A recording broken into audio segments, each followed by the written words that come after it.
A successful millionaire wakes up from a 5-year coma and discovers that his life has been completely transformed. As he opens his eyes, he looks at the nurse and says, "Make a wish." But what he does not realize is that his true savior was a homeless woman who risked everything to help him. When he finds out what happened during the 5 years he was in a coma, he is utterly horrified. District of New York, turning the usually lively streets into a gloomy landscape of hurried figures and shimmering umbrellas. Among them, Lucy Thompson took shelter under the awning of a closed cafe, her worn jacket offering little protection against the biting wind.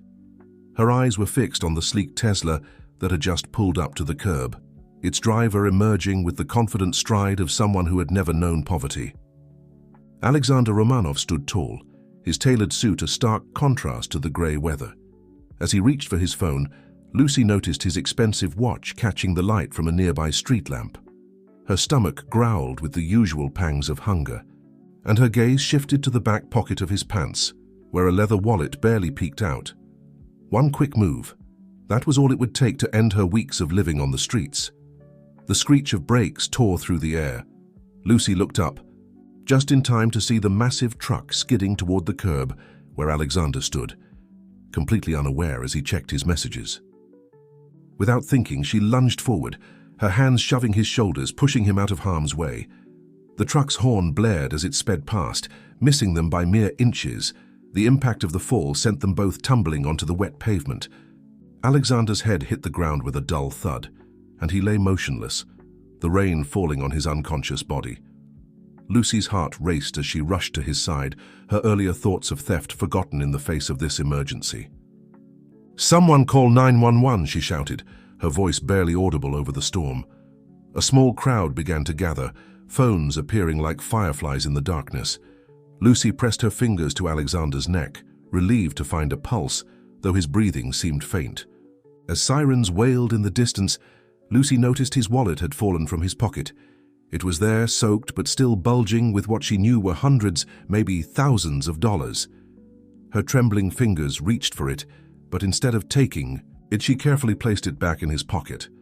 Something about his serene face, even in that unconscious state, stirred an unfamiliar feeling within her. The paramedics arrived within minutes, their efficient movements a whirlwind of activity around Alexander's still body. As they loaded him into the ambulance, Lucy found herself climbing in with them, claiming to be a friend when questioned. She couldn't explain why, but something told her she needed to see how this would end. The hospital corridors seemed endless as Lucy waited, her wet clothes drawing suspicious glances from the staff. Hours passed, and finally Dr. Elise Thompson emerged from the emergency room, her expression grave as she approached the nurses' station.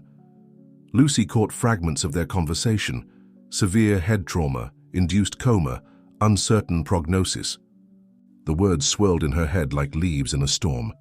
She shouldn't have cared about the fate of this stranger, yet she found herself unable to leave.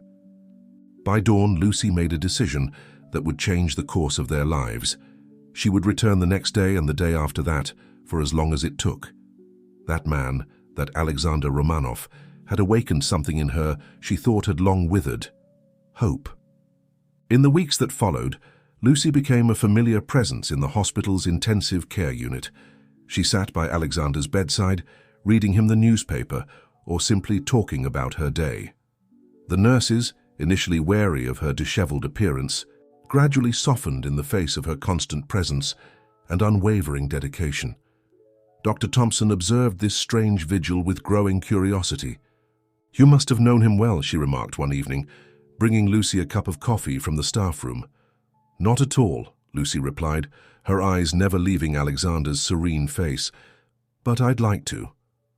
The words surprised her as they left, her lips carrying a weight of truth she hadn't expected. 1 month became 2, then 3. Lucy found odd jobs near the hospital, determined to stay close. She used the staff shower when the kind night nurse offered it, slowly rebuilding her dignity one small step at a time. Meanwhile, Alexander remained motionless, unaware of the profound change he had sparked in the woman who had saved his life. As summer faded into autumn, Lucy noticed subtle changes in the hospital staff's behavior. Whispers began to circulate about Alexander's family, mentions of a pregnant wife, a powerful brother, a vast fortune hanging in the balance. Each new detail painted a picture of a life so far removed from hers that it made her chest tighten, with an emotion she couldn't define. Victoria Romanov stood by the window of her penthouse, absently running a hand over her swollen belly as she watched the city lights flicker on in the twilight. 5 years had passed since that rainy night. That had changed everything, yet the weight of her choices still bore down on her shoulders. Her reflection in the glass showed a woman transformed by time and circumstance, no longer the anxious young wife waiting by a hospital bed, but someone harder, more resigned to life's cruel blows. Behind her, Mark Romanov moved familiarly. Through the living room, his presence both a comfort and a source of endless guilt. "Jacob wants his bedtime story," Mark said, referring to the 4-year-old boy who should have called another man father. Victoria closed her eyes, trying to push back the wave of shame that came with thoughts of her son. The boy had Alexander's eyes, deep and brown, sometimes seeming to pierce through her carefully constructed facade. Every time Jacob looked at her with those eyes, she remembered the countless nights spent by Alexander's hospital bed, whispering promises she hadn't been able to keep. "I'll be there in a minute," she replied, her voice steady despite the storm of emotions raging inside her. As Mark's footsteps faded down the hallway, Victoria allowed herself to remember that first terrible year after the accident. She had been 3 months pregnant when it happened. The doctors had warned her about stress, the importance of staying calm for the baby's sake. But how could anyone stay calm when their world had been turned upside down? Mark had been her support. In those dark days, stepping in to manage the empire Alexander had built, making sure she lacked for nothing. At first it had been innocent, a shoulder to cry on, a hand to hold during difficult medical visits. But as the pregnancy progressed and Alexander showed no signs of waking, something had changed. Mark's touches lingered longer, his gaze held deeper meaning, and Victoria found herself responding to his attention like a flower turning toward the sun. The memory of their first kiss still burned in her mind, a moment of weakness in Alexander's hospital room of all places. She had been 7 months pregnant, full of hormones, and terrified at the thought of facing motherhood alone. Mark had held her close, promising to always be there, to help her raise the child, to give them both the security they needed. Victoria's hand trembled as she poured herself a glass of water, the last rays of the evening sun catching the diamond. Ring Mark had given her 3 years earlier. It wasn't the same ring Alexander had slipped onto her finger. That one lay hidden in a jewelry box, too heavy with memories to wear. Dr. Thompson had been kind but realistic about Alexander's chances of recovery. Long-term coma patients often experience significant changes in brain function, she had explained gently. Even if he wakes up, he might not be the same person you knew. Those words had become Victoria's justification, the excuse she clung to as she gradually allowed Mark to take Alexander's place in her life. The company needed leadership, she told herself. Jacob needed a father figure. She needed someone to support her through the long nights when guilt threatened to consume her. But lately something had changed at the hospital. That homeless woman, Lucy, they called her, had become a constant presence at Alexander's bedside. Victoria had observed her from a distance during her increasingly rare visits, noticing the genuine affection in the stranger's eyes, the way she spoke to Alexander as if he could hear every word. It stirred something uncomfortable in her chest, not quite jealousy, but a reminder of the devotion she should have maintained. That woman's unwavering faith stood in stark contrast to her own faltering loyalty. A child's laughter echoed in the hallway, bringing Victoria back to the present. Jacob was happy, secure in the love of the only father he had ever known. The company was thriving under Mark's leadership. Their life together had settled into a comfortable rhythm that Victoria had almost convinced herself she deserved. But at night, in the moments between wakefulness and sleep, she was haunted by possibilities. What if Alexander really woke up? What would he see when he looked at the life she had built in his absence? How could she explain to her son that the man he called father was actually his uncle? These questions tormented her, growing more insistent with each passing day.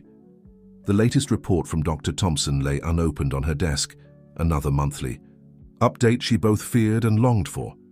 Each report carried the possibility of change, of a confrontation she dreaded and secretly hoped for.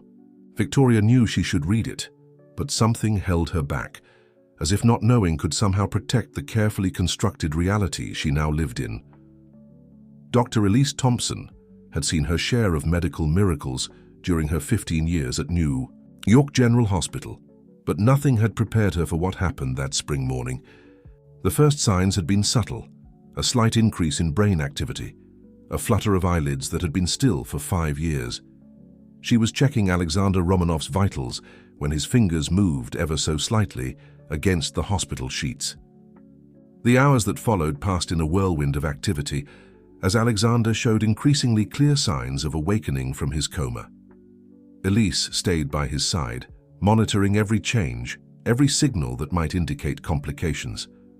Lucy, who had become as much a fixture in the hospital as any staff member, paced nervously in the hallway, her usual calm replaced by restless energy. When Alexander's eyes finally opened, the sunlight streaming through the window illuminated them in a way that made Elise catch her breath. They were alert, questioning and surprisingly focused for someone who had been unconscious for so long. His first attempt to speak came out as a hoarse whisper, but the words were clear enough to send a shiver through Elise. "Make a wish." Elise froze, her professional detachment momentarily shattered by the unexpected statement. "Mr. Romanov," she managed to say, regaining control, "you're in the hospital. You've been in a coma for 5 years." His eyes widened slightly at this information, but he seemed more interested in his earlier statement. "I said, make a wish, doctor." His voice was stronger now, carrying an authority that seemed to transcend his current physical condition. "When someone saves your life, you owe them a wish. That's how the stories go, isn't it?" Elise felt a tremor in her stomach, an unexpected emotional response to this strange moment. She thought of Lucy in the hallway, the woman who had actually saved his life, but something held her back from mentioning her presence. Instead, she found herself lost in Alexander's intense gaze, wondering if the universe was offering her an opportunity she hadn't realized she was waiting for. The following days were filled with tests and evaluations as Alexander began the difficult process of recovery. His physical strength returned with surprising speed, but the emotional impact of discovering how much time had passed was palpable. Elise found herself spending more time in his room, drawn to his quiet strength and the mysterious offer that hung between them. Lucy continued her daily visits, but Elise had arranged the schedule so she was never present during Alexander's waking hours. It was unprofessional, she knew, this subtle manipulation of hospital protocols, but she couldn't help herself. Every time Alexander looked at her with those probing eyes, asking about his savior, Elise felt her ethical boundaries blur.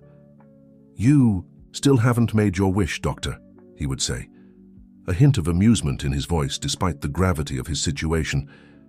Elise would deflect, claiming she needed time to think of something worthy. In truth, she was already forming dreams she had never dared to admit before, dreams of a life transformed by this man's apparent power to grant wishes. As Alexander's strength improved, Elise began to share carefully selected details about the changes in his life. She told him about the successful expansion of his company under his brother's management, but withheld the more personal developments. Each piece of information seemed to add layers of complexity to his eyes, and Elise found herself studying his reactions, searching for signs of the man he had been before the accident. One evening, as she was finishing her rounds, Elise overheard a conversation that chilled her to the bone. 2 nurses were discussing Lucy's latest visit, praising her dedication over the years. "Can you imagine?" one said. 5 years of visiting him every day, and she was the one who saved his life in the first place. Elise quickly walked away, her heart racing. She had convinced herself that her omissions were protecting Alexander from unnecessary complications during his recovery. But hearing Lucy's devotion expressed so clearly forced her to confront the true nature of her actions. That night, alone in her office, Elise stared at her reflection in the dark window. The woman looking back seemed different somehow, transformed by the moral compromises she had begun to make. She thought about her own past, about the fiancé who had abandoned her just weeks before their wedding, citing her obsession with her career. She remembered the years of loneliness that followed, the growing fear that she had missed her chance at happiness. Alexander's offer to grant a wish had awakened something in her, a desperate hope that maybe this was her second chance. But as she sat there in the dark, she couldn't ignore the voice in her head whispering about Lucy's rightful place in this story. Lucy was in the hospital parking lot, watching the sunset behind the city skyline. She had waited all day, hoping to finally see Alexander awake, only to be told once again that he was undergoing tests and couldn't receive visitors. Something about the nurse's apologetic smiles and Dr. Thompson's careful avoidance made her suspicious, but she had no way to prove her concerns. The sound of expensive tires on asphalt caught her attention. A sleek black SUV pulled into the reserved spot, and Mark Romanov stepped out, his designer suit and confident stride marking him as someone who belonged to Alexander's world. Lucy retreated into the shadows, a habit she had developed after years of living on the fringes of society. Through the growing darkness, she watched Victoria step out from the passenger side, her hand protectively on young Jacob's shoulder. Even from a distance, the boy's features bore an unmistakable resemblance to the man lying in the hospital bed above. Lucy's heart ached as she watched this family unit, a family built on a foundation of secrets and betrayal. Over the years, Lucy had pieced together the story through overheard conversations and careful observations. She knew about Victoria's pregnancy, her gradual shift toward Mark, and the careful way they had built a new life while Alexander remained unconscious. The knowledge weighed heavily on her chest, along with another secret she had discovered a few months ago, one that could destroy everything. The manila envelope in her bag felt like it weighed 1,000 pounds. Inside were the results of a DNA test and a stack of old letters she had found while cleaning out her mother's belongings after her death. The truth had hit her like a physical blow. She was the daughter of John Romanoff, the product of a brief affair he had had decades ago. She was Alexander's half-sister. Lucy watched as the family disappeared into the hospital, wondering if she would ever find the courage to reveal her connection to their world. The irony wasn't lost on her. She had spent 5 years by Alexander's side, developing feelings that now seemed inappropriate, given their true relationship. Lost in thought, she almost missed the figure emerging from the hospital's side entrance. Dr. Thompson's signature white coat caught the last rays of sunlight as she hurried toward her car. Lucy noticed something different in the doctor's demeanor, a nervous energy that seemed out of character for the usually composed physician. Following an instinct she couldn't explain, Lucy moved closer, staying in the shadows. She caught fragments of a phone conversation that sent chills down her spine. "Yes, he's awake. No, he still doesn't know anything. I understand the importance of controlling the narrative."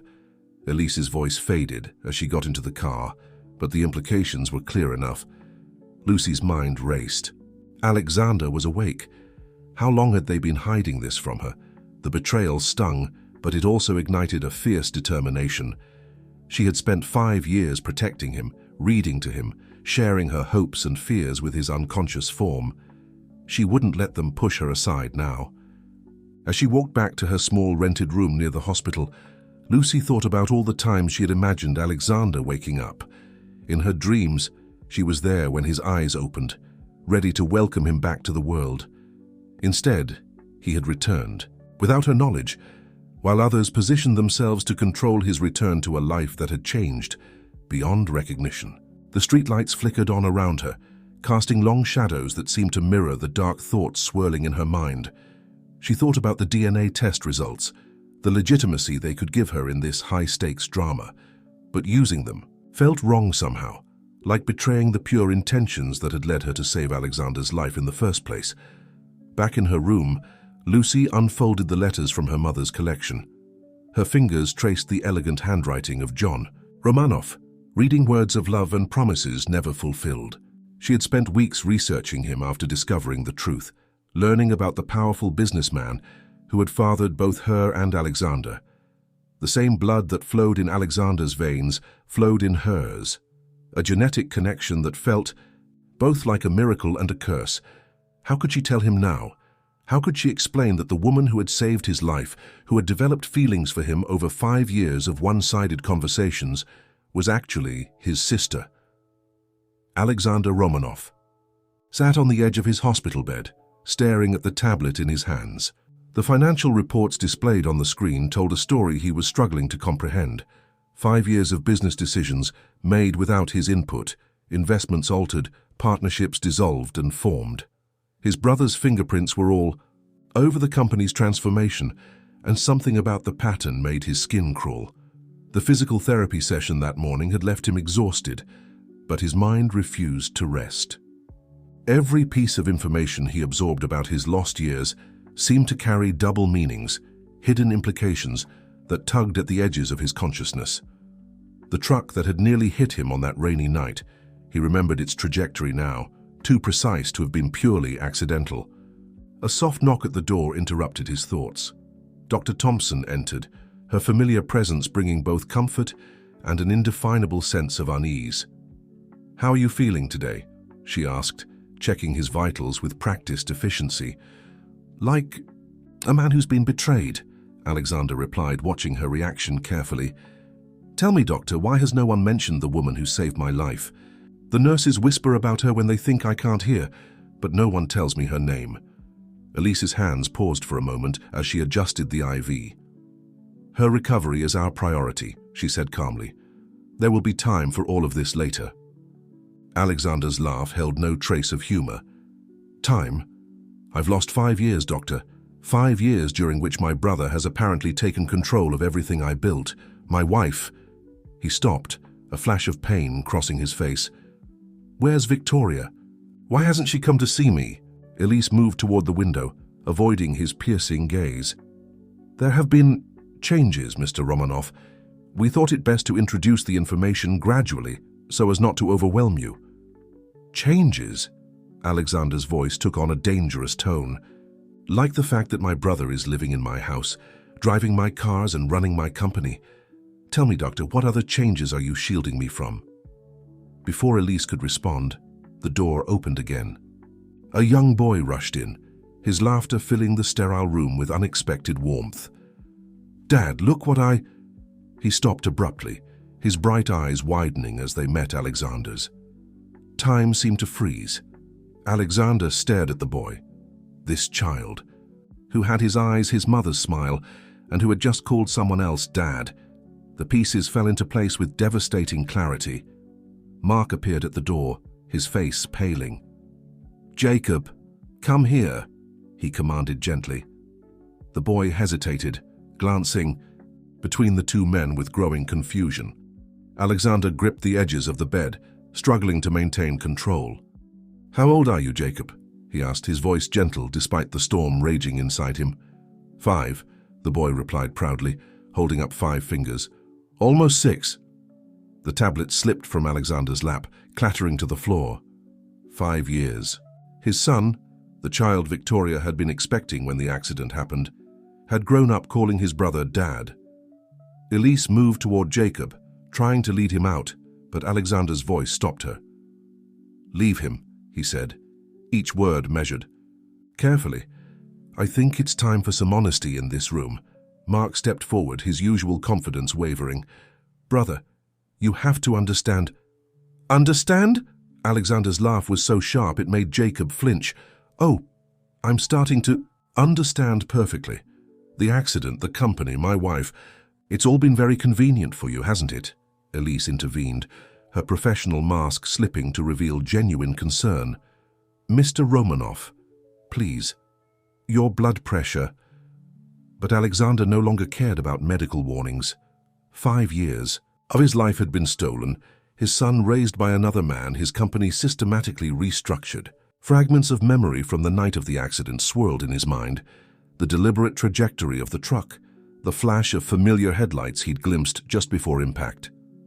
"Where's Victoria?" he demanded, rising despite Elise's protests. "I want to hear from her exactly what happened while I was conveniently unconscious." Jacob moved closer to Mark, frightened by the tension in the room. The sight of his son seeking comfort from his brother sent a fresh wave of pain through Alexander's chest. "She's in the waiting room," Mark finally admitted. She wanted to tell you herself. But you thought you could control this situation like you've controlled everything else? Alexander's voice was deadly calm. Bring her in now, and Mark. He paused. Take my son for a walk.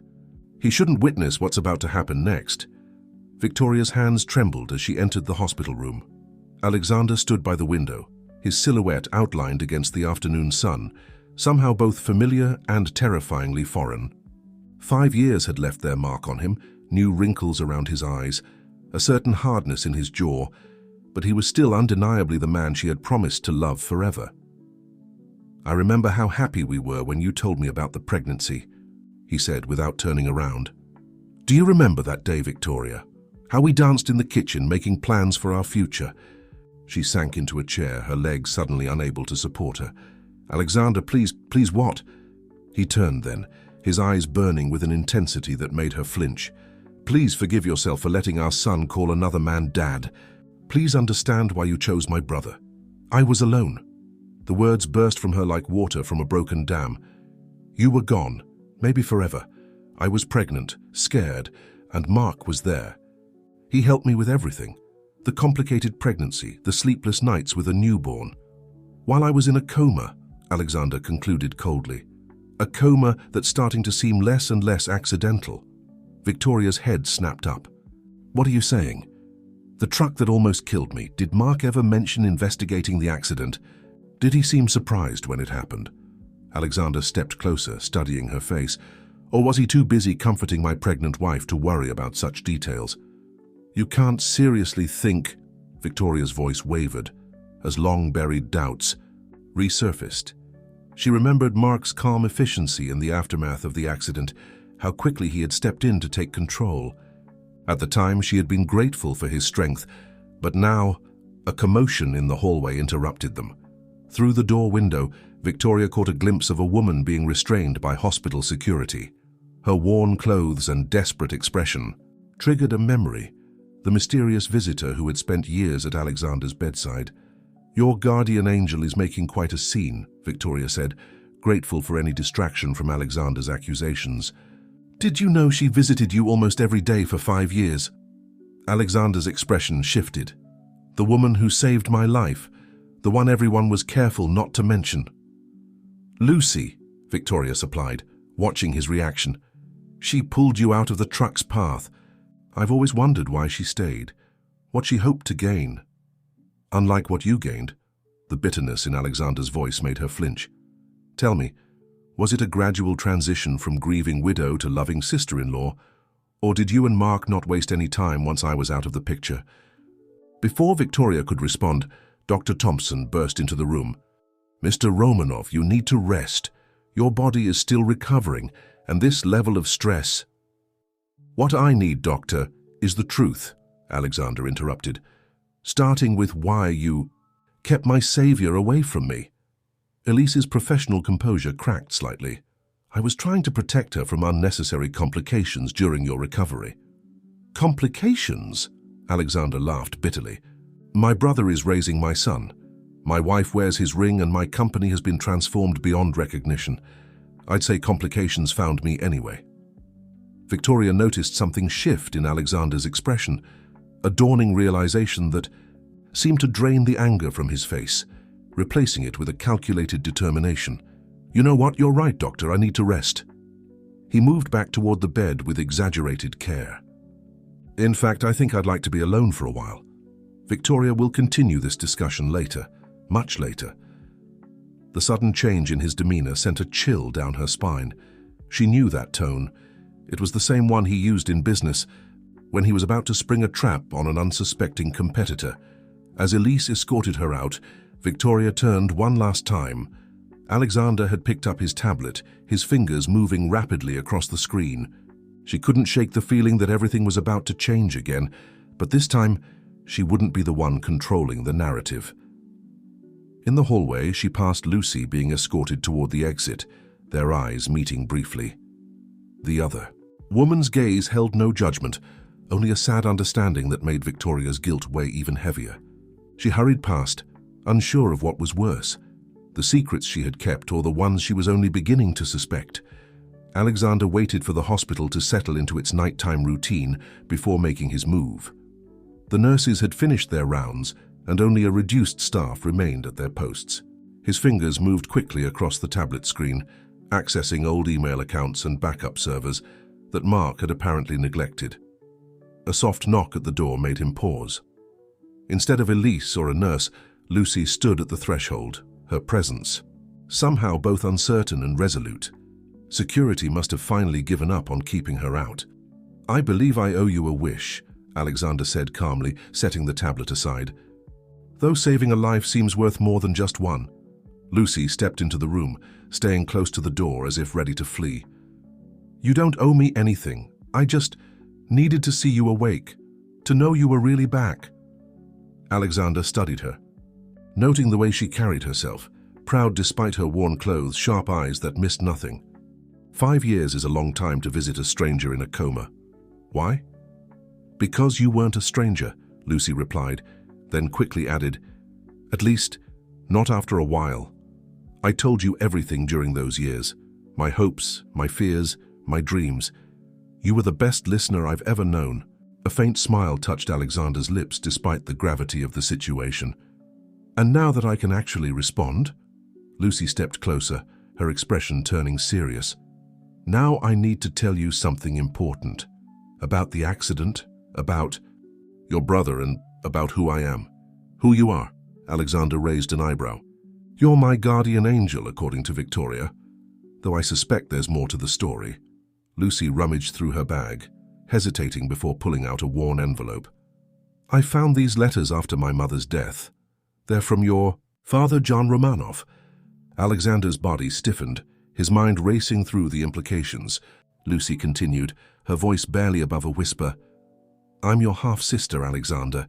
I didn't know it when I saved you that day. I didn't know it for most of these 5 years. But now..." She trailed off as Alexander raised a hand, his expression unreadable. After a moment that felt like an eternity, he spoke. "Show me the letters." With trembling fingers, Lucy handed him the envelope. Alexander read them slowly, his face growing more pensive. Finally, he looked up. "Does Mark know?" "I think he suspects something. Lately, he's been watching me more closely, trying to figure out why I stayed all these years." Lucy wrapped her arms around herself, suddenly vulnerable. "I wanted to tell you before using this information as leverage against him." Alexander's eyes sharpened. "Leverage? What do you know about my brother?" Lucy glanced at the door before lowering her voice. "The night of your accident, I saw something. I was too focused on helping you to realize its importance at the time, but later, when I started hearing whispers about the company's transformation..." She described the black SUV she had seen leaving the scene, the same model Mark drove. How the truck had seemed to come out of nowhere, but had struck with precise timing. Alexander listened intently, occasionally taking notes on the tablet. "I need your help, Lucy," he said finally. "Not because you're my sister, though we'll definitely talk about that later, but because you're the only person I can trust. Right now, everyone else has too much invested in the status quo." Lucy straightened, her street survival instincts from years past resurfacing. "What do you need?" "First, I need you to tell me everything you've observed over these 5 years. Every visitor, every conversation you overheard, every change in my brother's behavior." Alexander's voice took on a strategic tone. "Then I need you to help me with something that might seem strange." Over the next hour, they spoke in hushed tones, plotting and planning. Lucy shared her observations about Mark's gradual takeover of the company, how he had isolated Victoria from her old friends, the suspicious timing of certain business decisions. As dawn approached, Alexander outlined his plan. It was bold, potentially dangerous, but it might be their only chance to uncover the truth. Lucy listened, occasionally offering refinements based on her years of observing the hospital's routines. "Are you sure about this?" she finally asked. "It's risky, and you're still healing." Alexander's expression hardened.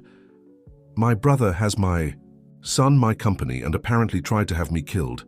I'm done playing it safe. Lucy nodded, understanding the determination in his voice. She had seen that same look in the mirror when she decided to stop running from her past. "When do we start?" "Tomorrow," Alexander replied, quickly deleting something from his tablet. "But first, we need to give them exactly what they expect. A recovering patient who has accepted his new reality." As Lucy left the room, slipping away before the day shift arrived, she felt a mix of fear and excitement. For 5 years, she had watched over Alexander, hoping he would wake up. Now that he had, things were more complicated than she had ever imagined. But for the first time in her life, she wasn't facing her challenges alone. Elise Thompson sat in her dark office, staring at the email on her screen. The words of her ex-boyfriend glared accusingly. "Remember what happened the last time you chose career over loyalty? Don't make the same mistake with the Romanovs." The threat was clear, wrapped in the familiar manipulation she thought she had escaped years ago. Robert knew about her growing involvement in Alexander's case, about the ethical lines she had started to cross. Somehow he had even discovered her omissions regarding Lucy's role in saving Alexander. A knock on her office door made her quickly close the email. "Come in," she called, composing her face into professional neutrality. Victoria Romanoff entered, elegantly disheveled, a sign of expensive tastes and sleepless nights. "We need to talk about the plans for Alexander's discharge." Elise gestured to the chair in front of her desk, taking a moment to calm her nerves.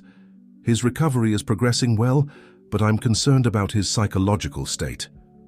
"We all are," Victoria replied, her manicured fingers playing with her wedding ring. Mark's ring, Elise remembered. "Mark thinks we should move him to a private facility, somewhere more controlled." The choice of words sent a chill down Elise's spine. "Mr. Romanoff is legally competent to make his own medical decisions. We can't force him to go anywhere." Victoria leaned forward, lowering her voice to a whisper. "You don't understand. Things are complicated. Mark has connections. He can make things very difficult for anyone who doesn't cooperate." The threat hung in the air, echoing Robert's email with an eerie symmetry.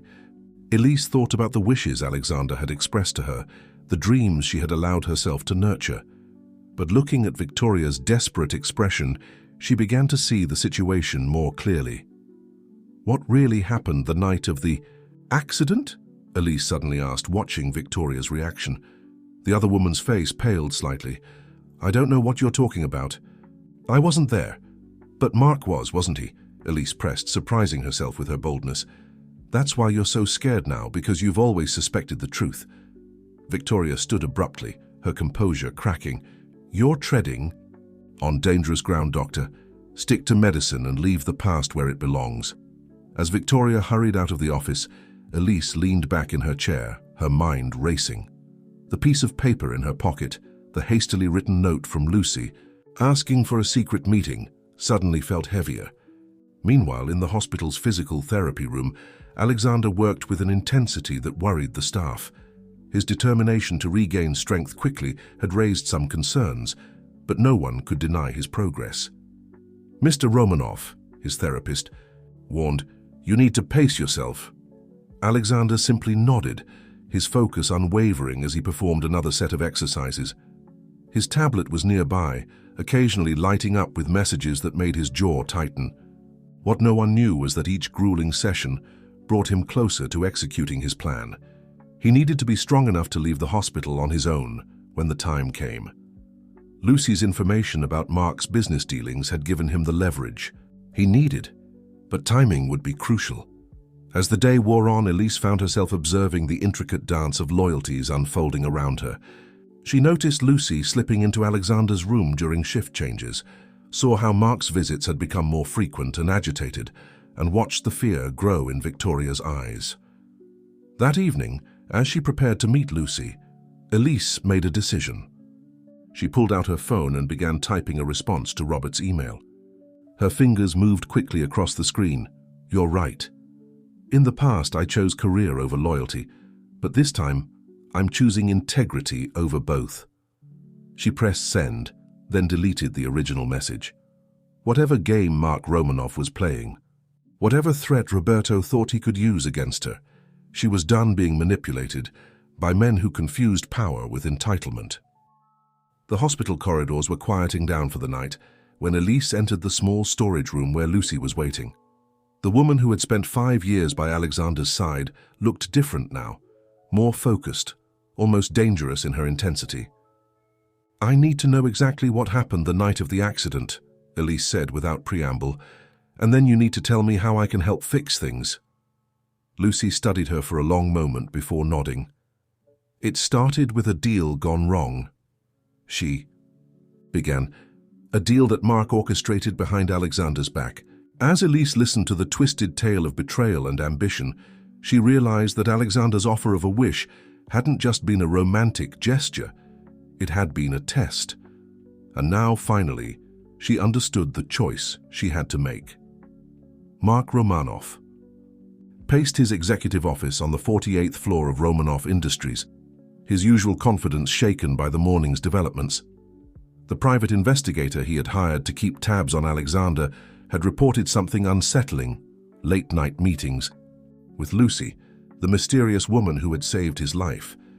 Worse still, there were whispers that Alexander was quietly digging into old company records. The New York skyline stretched out before him, a testament to the empire he had built on his brother's misfortune. 5 years of careful manipulation, strategic moves and calculated risks were all threatening to unravel because Alexander couldn't simply accept his new reality. His phone vibrated, a message from Victoria. "Jacob keeps asking about Alexander. He's confused. We need to do something." Mark's jaw tightened. The boy's unexpected encounter with Alexander had complicated everything. How could he explain to a 5-year-old that the man he had been raised to call father had stolen that title from his brother? A knock at the door interrupted his thoughts. His assistant entered, looking nervous. "Sir, someone from the hospital board is here. They're asking questions about Dr. Thompson's recent complaints." "What complaints?" Mark asked, his voice sharp. "Something about unauthorized access to Mr. Romanoff's medical records and concerns about patient transfer protocols." Mark dismissed the assistant with a wave, his mind racing. Elise Thompson had become an unpredictable pawn in this game. He had thought he had her under control, especially after arranging for her ex-boyfriend to pressure her, but clearly he had underestimated her integrity. He picked up his phone again, scrolling through his contacts until he found the number he needed. "It's time," he said when the call connected. "Transfer Alexander to the private facility. I don't care what forged documents you need, just get it done." Meanwhile, at the hospital, Alexander was deep in his dangerous game. Under the guise of physical therapy, he had systematically tested the building's security protocols, noting shift changes and blind spots in the surveillance system. Your brother is losing patience," Lucy reported, slipping into his room during the afternoon break. "He's made 3 calls to the hospital board today." Alexander nodded, unsurprised. "And Elise? She's agreed to help us. She has proof that Mark tampered with your medical records during the first year of your coma." Lucy pulled out a USB drive. "It's all here. Altered test results, restricted access logs, even suspicious prescriptions." "Good." Alexander took the drive, quickly, hiding it in a secret compartment he had created in his tablet case. "And the other matter?" Lucy's expression softened. "Jacob is asking about you. Victoria is trying to explain things, but he's smart, Alexander. He knows something's wrong." The mention of his son brought a familiar ache to Alexander's chest. "We need to move faster. Mark won't wait much longer. Are you sure you're strong enough?" Lucy's concern was evident. "The plan requires perfect timing, and if you're not ready—" "I have no choice," Alexander interrupted. "Mark is already making moves to have me transferred. Once I'm in his private facility, we'll lose any advantage we have." A commotion in the hallway drew their attention. Elise appeared at the door, slightly out of breath. "They're coming," she warned. "Mark has convinced the board to authorize an immediate transfer. They're preparing the paperwork now." Alexander exchanged a quick glance with Lucy. "How long?" "At most a few hours. They're citing concerns about your mental stability, claiming you need more specialized care." Elise stepped closer, lowering her voice. "Victoria is downstairs with Jacob. She's been in tears." Good, said Alexander, surprising both women. Let her cry. Let her feel the weight of her choices. Lucy gently touched his arm. She's still Jacob's mother. Whatever happens, that won't change. Alexander's expression softened slightly. I know. But now we need to focus on exposing Mark before he can bury the truth forever. Elise pulled out her phone, typing quickly. I've contacted a friend on the medical board. She'll delay the transfer authorization as long as possible, but we're talking hours, not days. That's all we need, Alexander reassured her. He turned to Lucy. Are you ready? She nodded, though fear shone in her eyes. The documents are ready. Once you give the signal, everything will change, Alexander concluded. He looked at the two women who had become his unlikely allies. Whatever happens next, remember, Mark is desperate, and desperate men are dangerous. As if to emphasize his point, heavy footsteps echoed in the hallway. Elise quickly stepped back, resuming her professional demeanor, just as Mark appeared at the door, his expensive suit contrasting with the sterile hospital environment. Brother, Mark said in a smooth tone, though his eyes were cold, we need to talk about your future treatment options. Alexander met his gaze firmly. Yes, he agreed, allowing a hint of defeat to color his tone. I suppose we do. Victoria sat in her car parked outside the hospital, watching Jacob play with his tablet in the back seat. The boy's innocent questions about Alexander had become increasingly difficult to answer. How could she explain that? The man he had briefly met was his real father, that the life they had built was founded on a web of lies and betrayal. Her phone buzzed with another message from Mark. Stay in the car. I'll handle everything. The controlling tone that once felt protective now felt suffocating. When had she become this person? Someone who waited in the car while others decided her fate. Through the hospital's main entrance, she could see people hurrying with unusual purpose. Something was happening. Something Mark hadn't told her about. The realization that she was being kept in the dark again stirred something rebellious in her heart. Jacob, sweetheart, she said, making a sudden decision. Let's go see what's happening inside. Upstairs, the confrontation between the Romanov brothers had drawn a nervous audience of hospital staff. Mark stood with his back to the door, his voice carrying the practiced concern of someone used to manipulating situations to his advantage. The private facility has an excellent reputation, he was saying. Their rehabilitation program is exactly what you need right now. Alexander sat in the hospital bed, appearing weak and resigned. And if I refuse, be reasonable, brother. Mark stepped closer, lowering his voice. Think about what's best for everyone, especially Jacob.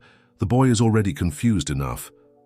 The mention of his son made Alexander's hand tighten on the blanket, but his expression remained carefully neutral.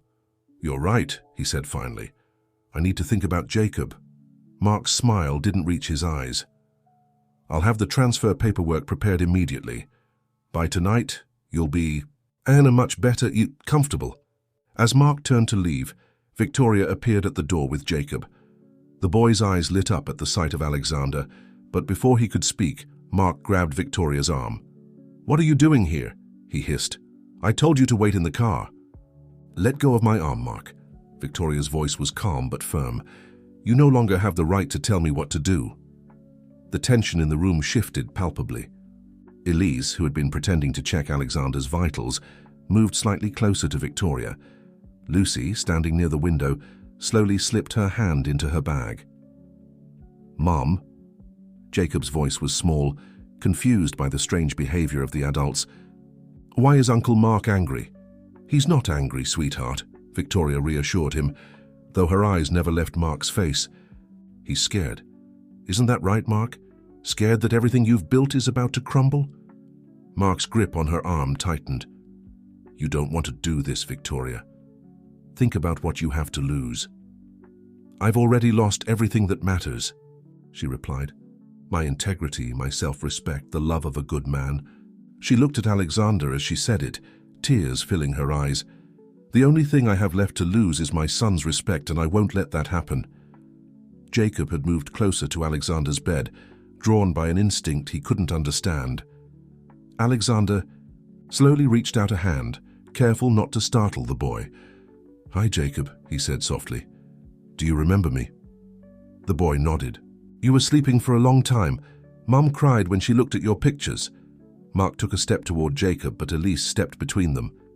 "Mr. Romanov," she said firmly, "I must ask you to leave. You're disturbing my patient." "Your patient?" Mark laughed harshly. "Your medical license will be revoked by tomorrow morning. Your ex-boyfriend has quite a story to tell about your past indiscretions." "You mean the story you paid him to fabricate?" Elise shot back, pulling out her phone. "He recorded your conversation, Mark. Every threat, every bribe, every manipulation. He may be my ex, but he still has a conscience." Mark's composure cracked. He let go of Victoria's arm and instead grabbed the phone. "Security will be here in 2 minutes. I suggest you all think very carefully about your next moves." "We already have," Alexander said, his voice now stronger. He gestured to Lucy, who pulled a stack of documents from her bag. "While you were busy arranging my transfer, we were arranging something else." Victoria moved closer to Alexander's bed, her hand finding his. "It's over, Mark. No more lies. No more manipulations." Mark looked at them, his world unraveling before his eyes. In the distance, the elevator doors opened and footsteps approached, but they weren't from the security team he had called. "Mr. Mark Romanov?" A man in a dark suit appeared at the door, flanked by 2 others. "We have some questions about the incident that occurred 5 years ago." The hospital room fell into a tense silence as the investigators entered.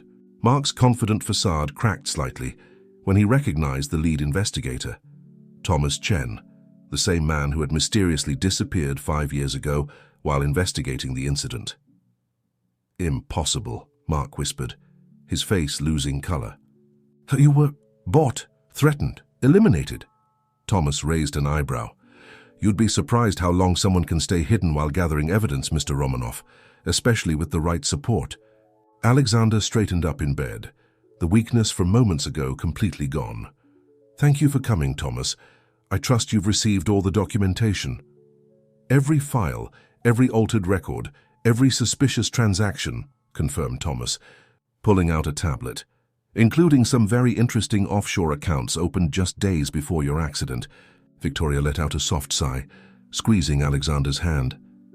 "The insurance policy," she said, realization lighting up her eyes.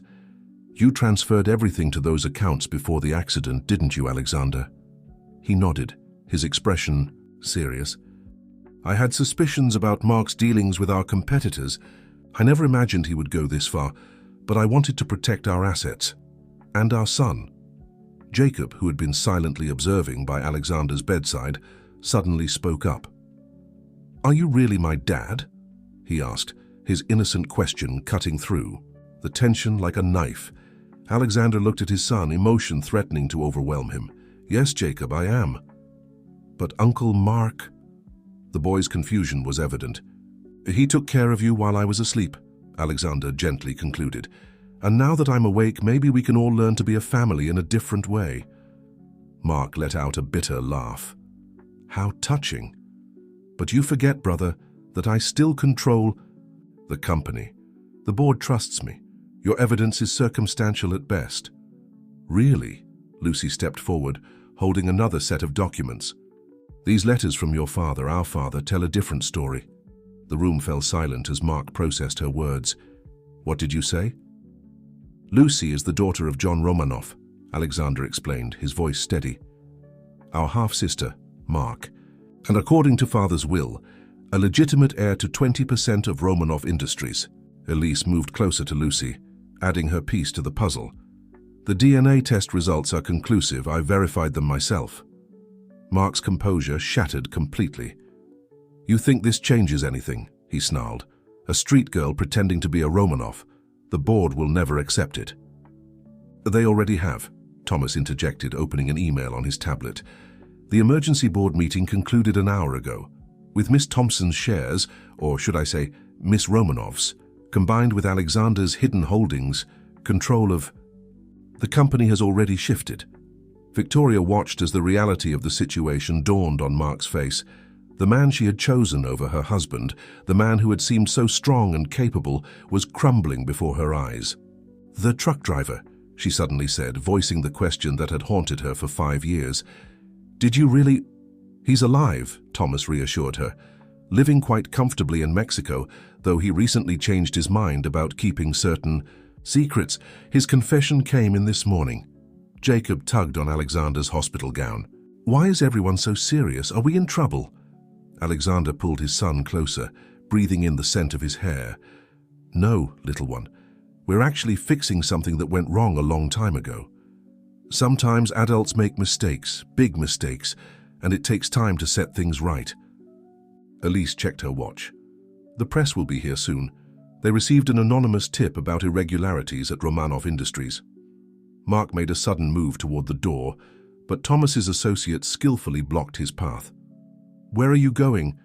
"Mr. Romanov, we have several questions about wire transfers, falsified medical records, and attempted murder." "Attempted murder?" Jacob's eyes widened. "A story for when you're older," Victoria said quickly, holding her son tightly in her arms. She looked at Alexander, tears streaming down her face. "I'm so sorry. For everything." Alexander's expression softened as he watched his wife and son. "We all need to heal," he said calmly, "but first we need to wrap this up." Lucy placed a comforting hand on his shoulder, and Elise stepped closer to check his vitals. For real this time. Outside the room, the growing commotion could be heard as the press and police began to arrive. Mark stood defeated in the center of the room, his perfectly tailored suit now wrinkled, his carefully constructed world crumbling around him. "You've won," he said bitterly to Alexander. "Are you happy now?" "Happy?" Alexander shook his head. "No, Mark. This isn't about happiness. It's about the truth, and it's time." The following days passed in a whirlwind of press conferences, legal proceedings, and emotional conversations. Alexander watched from his hospital room as the media dissected every detail of the scandal that had shaken New York's business community. Romanov Industries' stock had taken an initial hit, but the markets were already reacting positively to the news of his return. Lucy sat beside him, helping him sort through the mountain of paperwork that came with reclaiming his life. "The board wants to meet with you as soon as you're discharged," she said, organizing the documents into neat piles. "They're eager to discuss the company's new direction." "Our new direction?" Alexander corrected her. "You're a Romanov now, officially, even though you always have been." She smiled, still not used to the idea of belonging somewhere. "It's strange. For years I thought finding my family would solve everything. Now I realize it's just the beginning." A knock at the door interrupted them. Elise entered, followed by Victoria and Jacob. The boy had become a frequent visitor, slowly building a relationship with the father he was just getting to know. "Guess what?" Jacob approached Alexander's bed, clutching a drawing. "Mom says we're going back to our old house, the one with the big tree house." Alexander locked eyes with Victoria, seeing the mix of hope and uncertainty in her gaze. They had agreed to take things slow, to prioritize rebuilding their relationship with Jacob. The betrayal still hurt, but seeing his son's eyes light up, as he described his plans for the treehouse, made the pain a little more bearable. "Dr. Thompson," Lucy turned to Elise, who was reviewing Alexander's latest test results, "have you thought about the hospital board's offer?" Elise looked up, a faint blush coloring her cheeks. "They want me to lead the new trauma research center. It's an incredible opportunity, but you're worried about the publicity," Alexander finished. "The scandal with your ex-boyfriend?" "Roberto's public confession about Mark's blackmail actually helped my reputation," Elise admitted. "Still, I'm not sure I deserve—" "You deserve everything," Lucy interrupted firmly. "You risked your career to help bring the truth to light. The research center would be lucky to have you." Victoria stepped forward, her voice soft but determined. "I've been thinking about making some changes too. The Children's Foundation I started, I'd like to expand it, focus on families affected by medical crises." Alexander watched his wife, technically still his wife, though they had much to work through, as she outlined her plans. The passion in her voice reminded him of the woman he had fallen in love with, the one who had gotten lost somewhere in the aftermath of his accident. The foundation could collaborate with the research center, he suggested, his entrepreneurial mind already seeing the possibilities. Create a comprehensive support system for patients and their families. Jacob tugged on his mother's sleeve. Can I help too? I'm good at helping. The adults laughed, the sound lighter than it had been in days.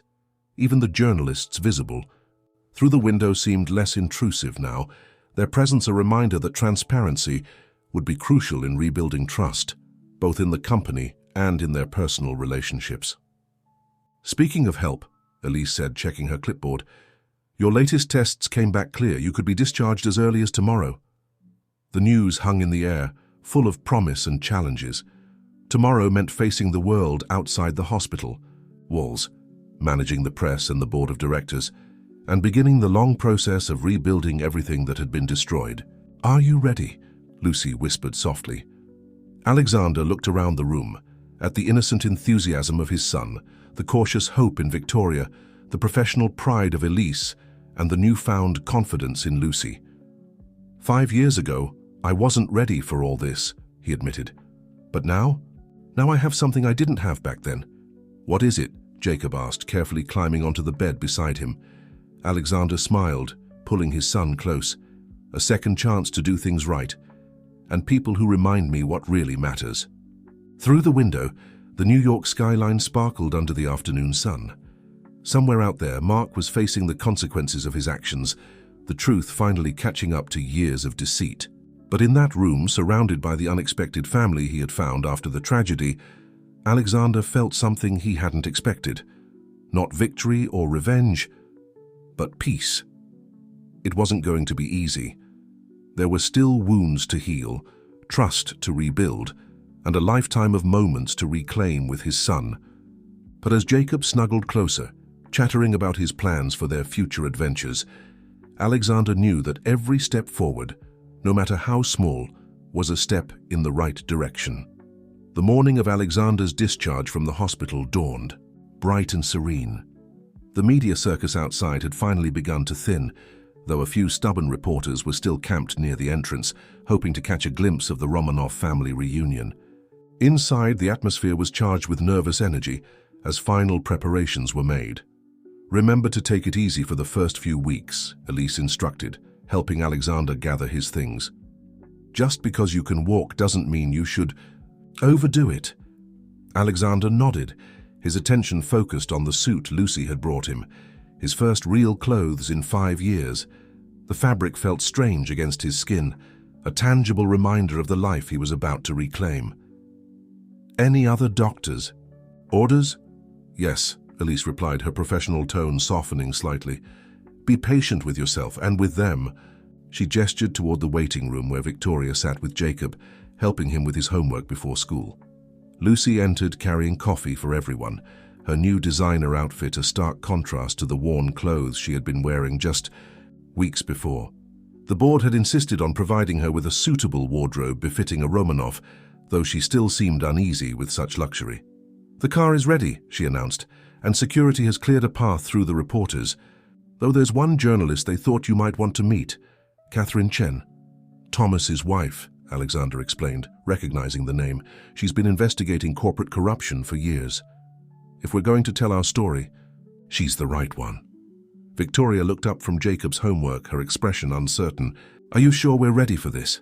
To make everything public? The truth is already out there, Alexander replied gently, but we can control how it's told. Make sure something good comes out of all this. Jacob put away his school books, his face serious. Is it like in my superhero movies, when the good guys win but still have to explain everything to the city? The adults exchanged smiles at his innocent comparison. Something like that, kiddo, Alexander said, though in real life it's not always so clear who the good guys are. Sometimes good people make bad choices, and they need a chance to make things right. Victoria's eyes filled with tears at his words, understanding the forgiveness being offered. Before she could speak, a nurse arrived with Alexander's discharge papers. Your chariot is ready, Mr. Romanov, the nurse said, cheerfully, pushing a wheelchair into the room. Hospital policy required patients to leave in a wheelchair, regardless of their ability to walk. As they made their way through the hospital corridors, staff members came out to say goodbye. Many had watched over Alexander during his years in a coma, and now they wanted to witness his triumphant departure. "Don't forget about us when you're back running your empire," one nurse called out, eliciting laughter from her colleagues. "How could I?" Alexander replied warmly. "You're all invited to the opening of our new trauma research center." He winked at Elise, who blushed at the memory of her new position. The elevator doors opened on the ground floor, and the small procession headed toward the exit.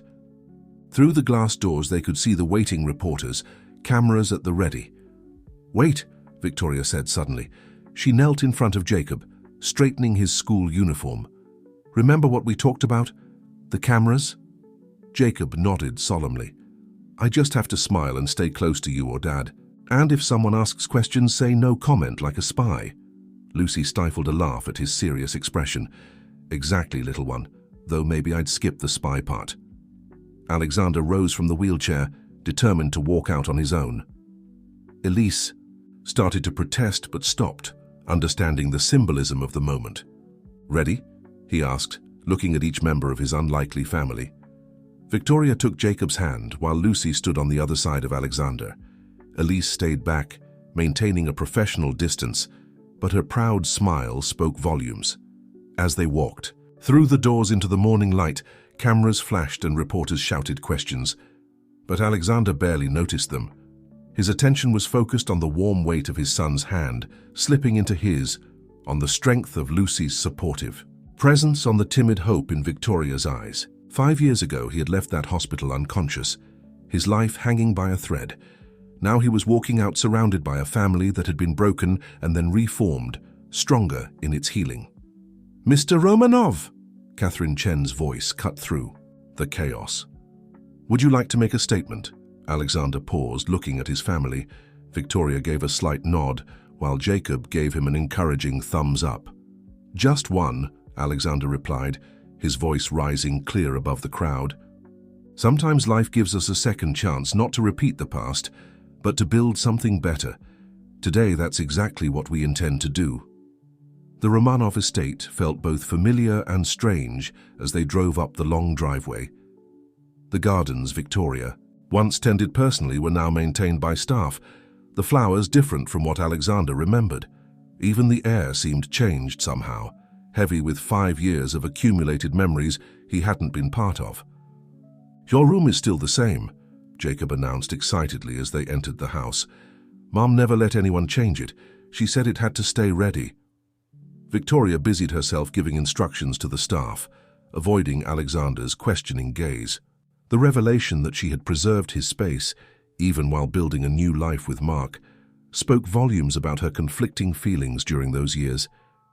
Lucy whistled softly as she took in the grand foyer. "Quite a step up from my usual digs," she joked, trying to lighten the mood. "This is your home now," Alexander reminded her, "though we can look for a place of your own if you prefer." "Let's see how this sister thing works out first," Lucy replied with a wry smile. "One life change at a time." Jacob tugged on Alexander's sleeve. "Can I show you my treehouse, Uncle? I mean, Mark helped me build it, but I want to add something new, maybe a secret lab like Iron Man." Alexander noticed Victoria's slight flinch at the mention of Mark. They hadn't yet discussed how to handle Jacob's memories of the man who had raised him for 5 years. It was just one of many delicate conversations awaiting them. "How about we check it out this weekend?" Alexander suggested.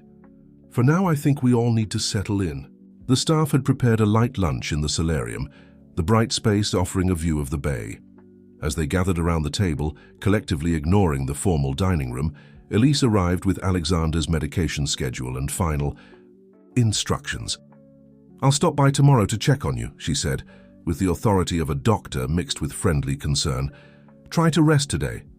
No work calls, no matter how urgent the executives claim they are." Victoria poured the tea, her hand steady despite the emotional turmoil of the day. "I've rerouted all calls to the corporate office. Today is for family." The word family hung in the air, its meaning shifted and expanded by recent events. Lucy studied her teacup, still adjusting to her place in this new dynamic. Jacob happily, munched on his sandwich, seemingly oblivious to the underlying tensions among the adults. "I've been thinking," Alexander said cautiously, "about the new direction for the foundation. Victoria, your idea of supporting families affected by medical crises, I'd like to hear more about it." Victoria looked up, surprised by his interest. "Really? I thought, with everything that's happened—" "The past is the past," Alexander said firmly. "What matters is what we do now. And helping other families overcome their crises? That seems like a worthy goal." Lucy leaned forward, her social worker instincts kicking in. "We could start with a pilot program at the hospital. Elise's research center could provide medical expertise, while the foundation handles practical support, housing, counseling, childcare during treatments." "Can I help too?" Jacob asked, his mouth full of sandwich. "I'm good at making people feel better. When Mum was sad, I used to draw her pictures." Victoria's eyes filled with tears. "Yes, you did, sweetheart. And I can tell you, it always helped." Alexander watched his son's innocent desire to heal, to make things better, and felt a surge of pride. Despite everything, Jacob had grown into a compassionate child, thanks largely to Victoria's guidance. "Actually," he said, "I think art therapy could be a wonderful addition to the program. What do you think, Dr. Thompson? Could we set up an art room for kids at the research center?" Elise nodded enthusiastically. "Studies show that creative expression can have a significant impact on recovery rates, and having young volunteers like Jacob could help other children feel less intimidated by the hospital environment." As they continued to discuss the possibilities, the tension in the room gradually eased. They were no longer just a group of people bound by past trauma, but a family looking toward the future, finding ways to turn their pain into purpose. Later, as the afternoon sun cast long shadows across the lawn, Alexander found himself alone in his preserved room. The photos on the walls captured moments from his previous life: his wedding day, corporate milestones, the early days of Victoria's pregnancy. But instead of feeling pain, he felt a strange sense of gratitude. A knock at the door revealed Lucy, holding 2 cups of coffee. "Thought you might need this," she said, offering him one. "There's a lot to process." Alexander accepted the coffee with a nod of thanks. "You know, when I first woke up, all I could think about was revenge, making Mark pay for what he'd done. Now you're thinking about healing," Lucy finished. "Funny how life works sometimes." Through the window, they could see Victoria and Jacob in the garden, the boy animatedly describing his plans for the treehouse while his mother listened intently. Their laughter floated up, a sound of hope and renewal. "We're a pretty strange family," Alexander reflected, sipping his coffee. Lucy smiled, watching the scene below them. Strange but real. And sometimes that's better than perfect. The boardroom of Romanov Industries fell silent as Alexander concluded his presentation. The morning sun streamed through the floor-to-ceiling windows, illuminating the faces of the board members as they processed the proposed changes to the company's structure. "It's ambitious," Catherine Chen, the lead director, finally spoke. "Overhauling the entire charitable foundation, launching a medical research initiative, and restructuring corporate governance, all while managing the PR fallout from your brother's actions." "Ambitious, yes," Alexander agreed, standing confidently at the head of the table. "But necessary. Romanov Industries needs to be more than just another profitable company. We have the opportunity to make a real difference." Lucy sat to his right, her new position as Director of Social Impact Initiatives, drawing curious glances from some board members. She had traded her casual attire for a professional suit, but her determination remained unchanged. The Foundation's new focus on medical support services fills a critical gap in the healthcare system, she explained, displaying detailed statistics on the presentation screen. "Our pilot program at the New York hospital has already identified over 200 families in need of comprehensive assistance." The board members exchanged thoughtful looks. Alexander watched them carefully, remembering how those same people had once supported Mark's power grab. But that was the past. Today was about the future. "There's also the matter of public trust," Victoria added from her seat near the window. Her presence at the meeting had raised eyebrows, but Alexander had insisted. She knew the foundation's work better than anyone, having managed it during his absence. Our transparency initiatives are already showing positive results in market confidence. A knock at the door interrupted the discussion. Elise entered, apologizing for being late. Traffic from the hospital was terrible, she explained, taking her seat.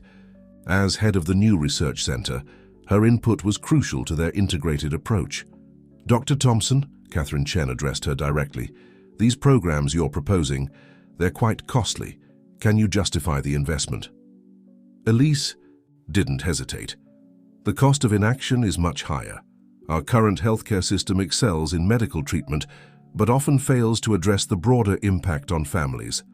Rates of depression among primary caregivers, childhood traumas due to prolonged hospital stays, financial devastation from medical bills, these are issues we can help solve. Alexander felt a surge of pride as he watched Elise defend their vision. She had come so far from the doctor, who once hid Lucy's role in his rescue, now advocating for transparency and comprehensive care. There's something else we need to discuss, she said, her tone turning serious. The investigation into Mark's activities has revealed concerning patterns in our international operations. We need to conduct a thorough audit, even if it temporarily affects our stock price. A murmur of concern spread through the board members. The shareholders won't like it, someone protested. The shareholders deserve to know they're investing in a company with integrity, Lucy replied. My brother's experience has taught us the cost of ignoring red flags. The word brother hung in the air, a reminder of how much had changed. Lucy's identity as a Romanov was still new to some board members, though her determination to honor the family's legacy had quickly earned their respect. Victoria stood up, moving closer to Alexander. I'd like to share something personal, she began, her voice steady despite her obvious nervousness. During the 5 years Alexander was in a coma, I made choices I deeply regret, but I've learned that acknowledging our mistakes and actively working to make amends is more valuable than pretending to be perfect. Alexander took her hand, offering silent support. Their relationship was still healing, but moments like this reminded him of the woman he had fallen in love with, strong, honest, and capable of extraordinary growth. The Romanov name has always been synonymous with innovation and success, he addressed the board. But now it must stand for something more. Integrity, compassion, real social impact. We're not just trying to rebuild what was lost, we're creating something better. Elise exchanged a meaningful glance with Lucy before adding, the first major study from the research center will focus on long-term coma patients and their families. We're calling it the Second Chance Initiative. The name wasn't subtle, but it didn't need to be. Everyone in the room understood its significance, both for Alexander personally and for the company's new direction. As the board members began to express their support, Alexander felt something he hadn't expected. Gratitude. Gratitude for the crisis that had revealed the truth about his brother, for the strange twists of fate that had brought Lucy into his life, for the chance to rebuild his family and his company with a clearer purpose. A message lit up his phone. A photo from Jacob's nanny showing his son proudly displaying a drawing from school.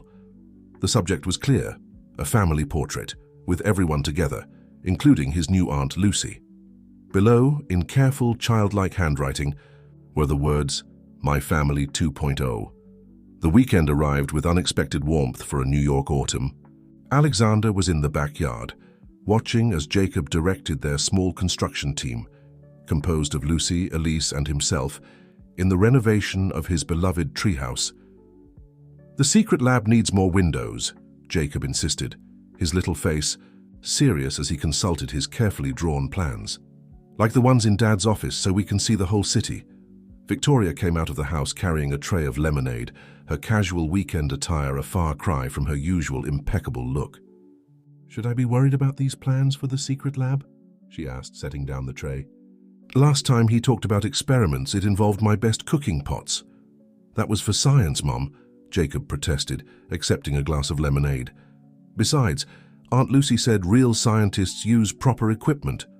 Lucy smiled as she hammered another board. Don't worry, Victoria, I've already ordered a real kids' chemistry set. All experiments will be strictly supervised. The easy banter between them still felt like a small miracle. 2 months after Alexander's return home, they were gradually finding their rhythm as a family, though not without challenges. Elise paused in her work, helping Lucy with the windows, wiping sweat from her brow. Speaking of supervision, Alexander, don't forget you have a checkup tomorrow. And no, you can't reschedule again. Doctor's orders, he joked, but his smile was genuine. Elise had become more than his doctor. She was part of their extended family now, her medical expertise, balanced by genuine care for their well-being. The sound of a car pulling up in front of the house caught their attention. Thomas Chen emerged, carrying a thick folder. "Sorry to interrupt your weekend," he called, "but I thought you'd want to see this right away." Alexander climbed down from the treehouse, recognizing the serious tone in Thomas's voice. They moved to the patio table, ensuring some privacy while remaining in view of the family. "Mark's trial date has been set," Thomas reported in a low voice, opening the folder. "The evidence is overwhelming, but his lawyers are pushing for a plea deal. They're arguing diminished capacity due to childhood trauma." Victoria, who had approached, stiffened at the news. Childhood trauma? "Apparently, there are sealed records from his teenage years," Thomas explained. "Therapy sessions, incidents at school. It doesn't justify what he did, but it might explain part of it." Alexander absorbed this information, reflecting on his childhood memories of Mark. Had there been signs he had overlooked? Moments where intervention could have changed their path?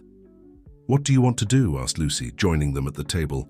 Her legal background, though focused on social work, gave her valuable insight into these matters. Before Alexander could answer, Jacob's voice echoed from the treehouse. "Dad, we need your help with the roof." "Go," said Victoria softly. "This can wait. He needs you now." Alexander looked between the folder and his son's eager face. 5 years ago, he might have made a different choice, prioritizing work over family. Now the choice was clear. "Thomas, can you leave the documents? We'll discuss them tomorrow at the office." He stood up, already heading toward the treehouse. "Right now, I have a secret lab to help build." As he climbed the ladder, he heard Elise and Lucy resume their work, their conversation shifting to lighter topics. Victoria engaged Thomas in a discussion about his wife's upcoming article on corporate reform, the serious matter of Mark's trial momentarily set aside. "Look what I drew!"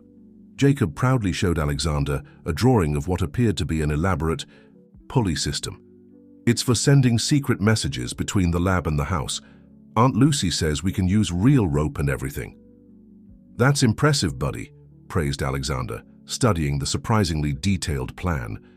"But maybe we should add some safety features here and here." He pointed to specific parts of the drawing. "Mom said that too." Jacob nodded seriously. "She says innovation needs responsible implementation. I learned that word yesterday." Alexander glanced at Victoria, who was helping Elise measure the planks for the roof. She had used her work at the foundation to teach Jacob about business and responsibility, preparing him in her own way for his future role in the company. The afternoon, sun cast long shadows through the trees as they worked together, the secret lab slowly taking shape. They weren't just building a treehouse, Alexander realized, but a symbol of their family's rebuilding, stronger, more inclusive, and designed with room to grow. "Hey," Lucy called from below. "What color should we paint this thing when we're done?" Jacob considered the question with all the gravity of a CEO making a crucial decision. "Rainbow," he declared finally, "because we're all different, but we fit together perfectly." Out of the mouths of babes, thought Alexander, smiling at his son's wisdom. The challenges ahead, Mark's trial, the company's transformation, their ongoing personal healing, seemed less daunting when viewed through the lens of Jacob's innocent perspective. The visitation room at the detention center felt colder than Alexander remembered from his previous visits. Mark sat across the table, his designer suit replaced by standard-issue clothing. His usual confidence diminished, but not entirely gone. "You didn't have to come," said Mark, his voice carrying a hint of their old familiarity. "The lawyers could have handled everything." Alexander studied his brother's face, searching for signs of the boy he had grown up with. I needed to understand, Mark, not just what you did, but why. Lucy sat beside Alexander, her presence both a support and a statement. Mark's eyes briefly settled on her, a mix of emotions crossing his face. So, the prodigal sister comes to judge too. I'm here because Alexander asked me to, Lucy replied calmly.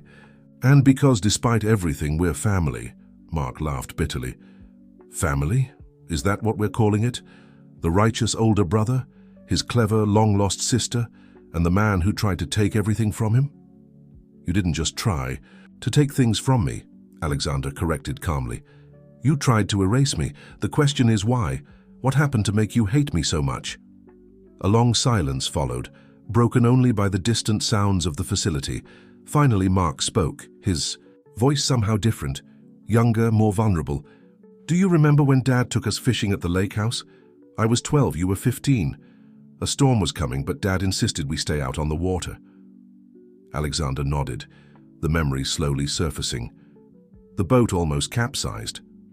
You saved me, Mark continued, his eyes distant. You pulled me back into the boat while Dad just stood there drinking from his flask.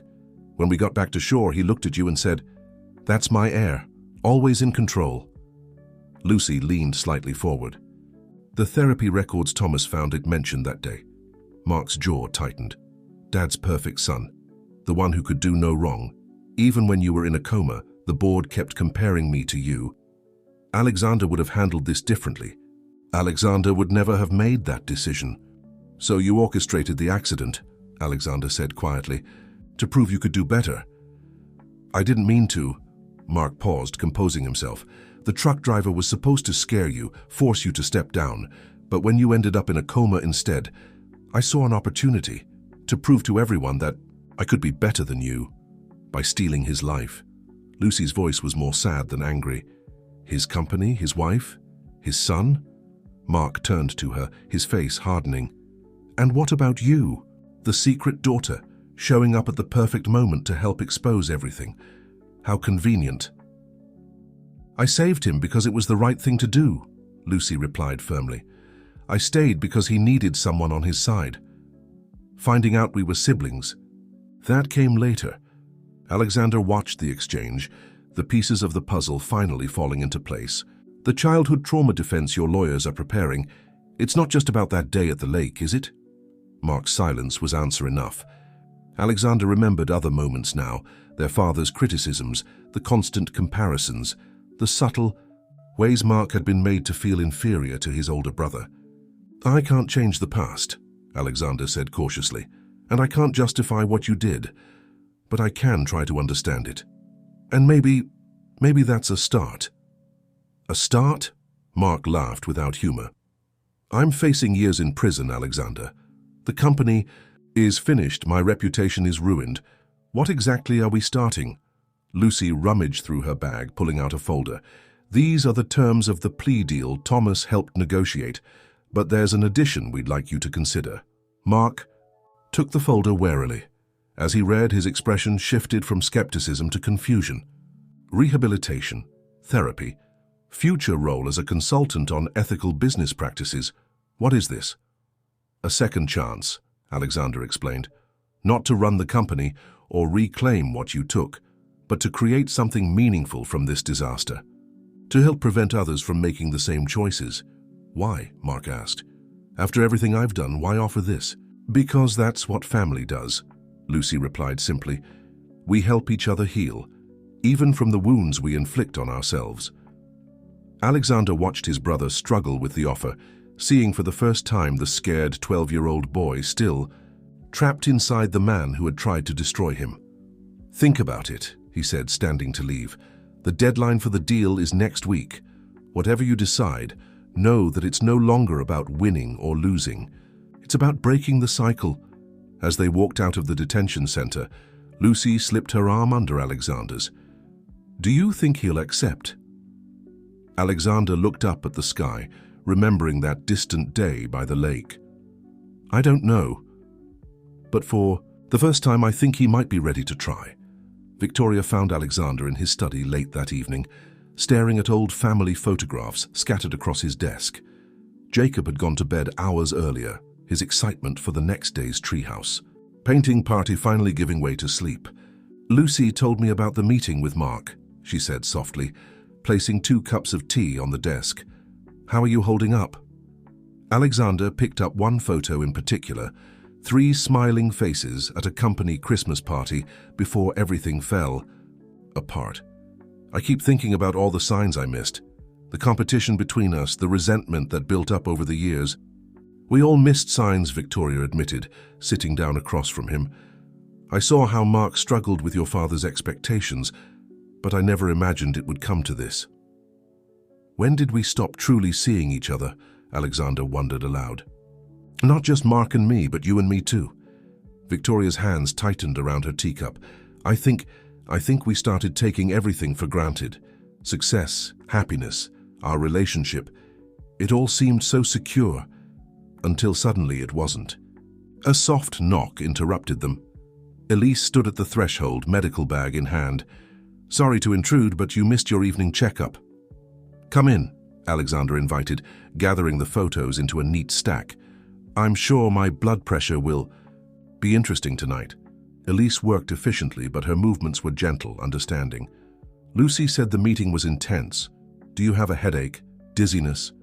"Just a heavy heart," Alexander replied honestly, "and a lot of memories I need to revisit." Victoria watched Elise work, remembering how this woman had once hidden Lucy's role in saving Alexander. "We've all done things we regret," she said, thoughtfully. "The difference is what we choose to do with that regret." "Speaking of choices," Elise said, packing up her equipment, "the first families have been enrolled in the support program. One mother burst into tears when we told her about the childcare services during treatment." Alexander smiled, some of the tension on his shoulders easing. "That's the point, isn't it? Taking our experiences, even the painful ones, and using them to help others." "Jacob gets it," Victoria added, pride evident in her voice. "Today he spoke to his class about the foundation. He said he wants to be a helper when he grows up, just like his dad and his Aunt Lucy." The mention of their son brought a new perspective to the heavy thoughts of the evening.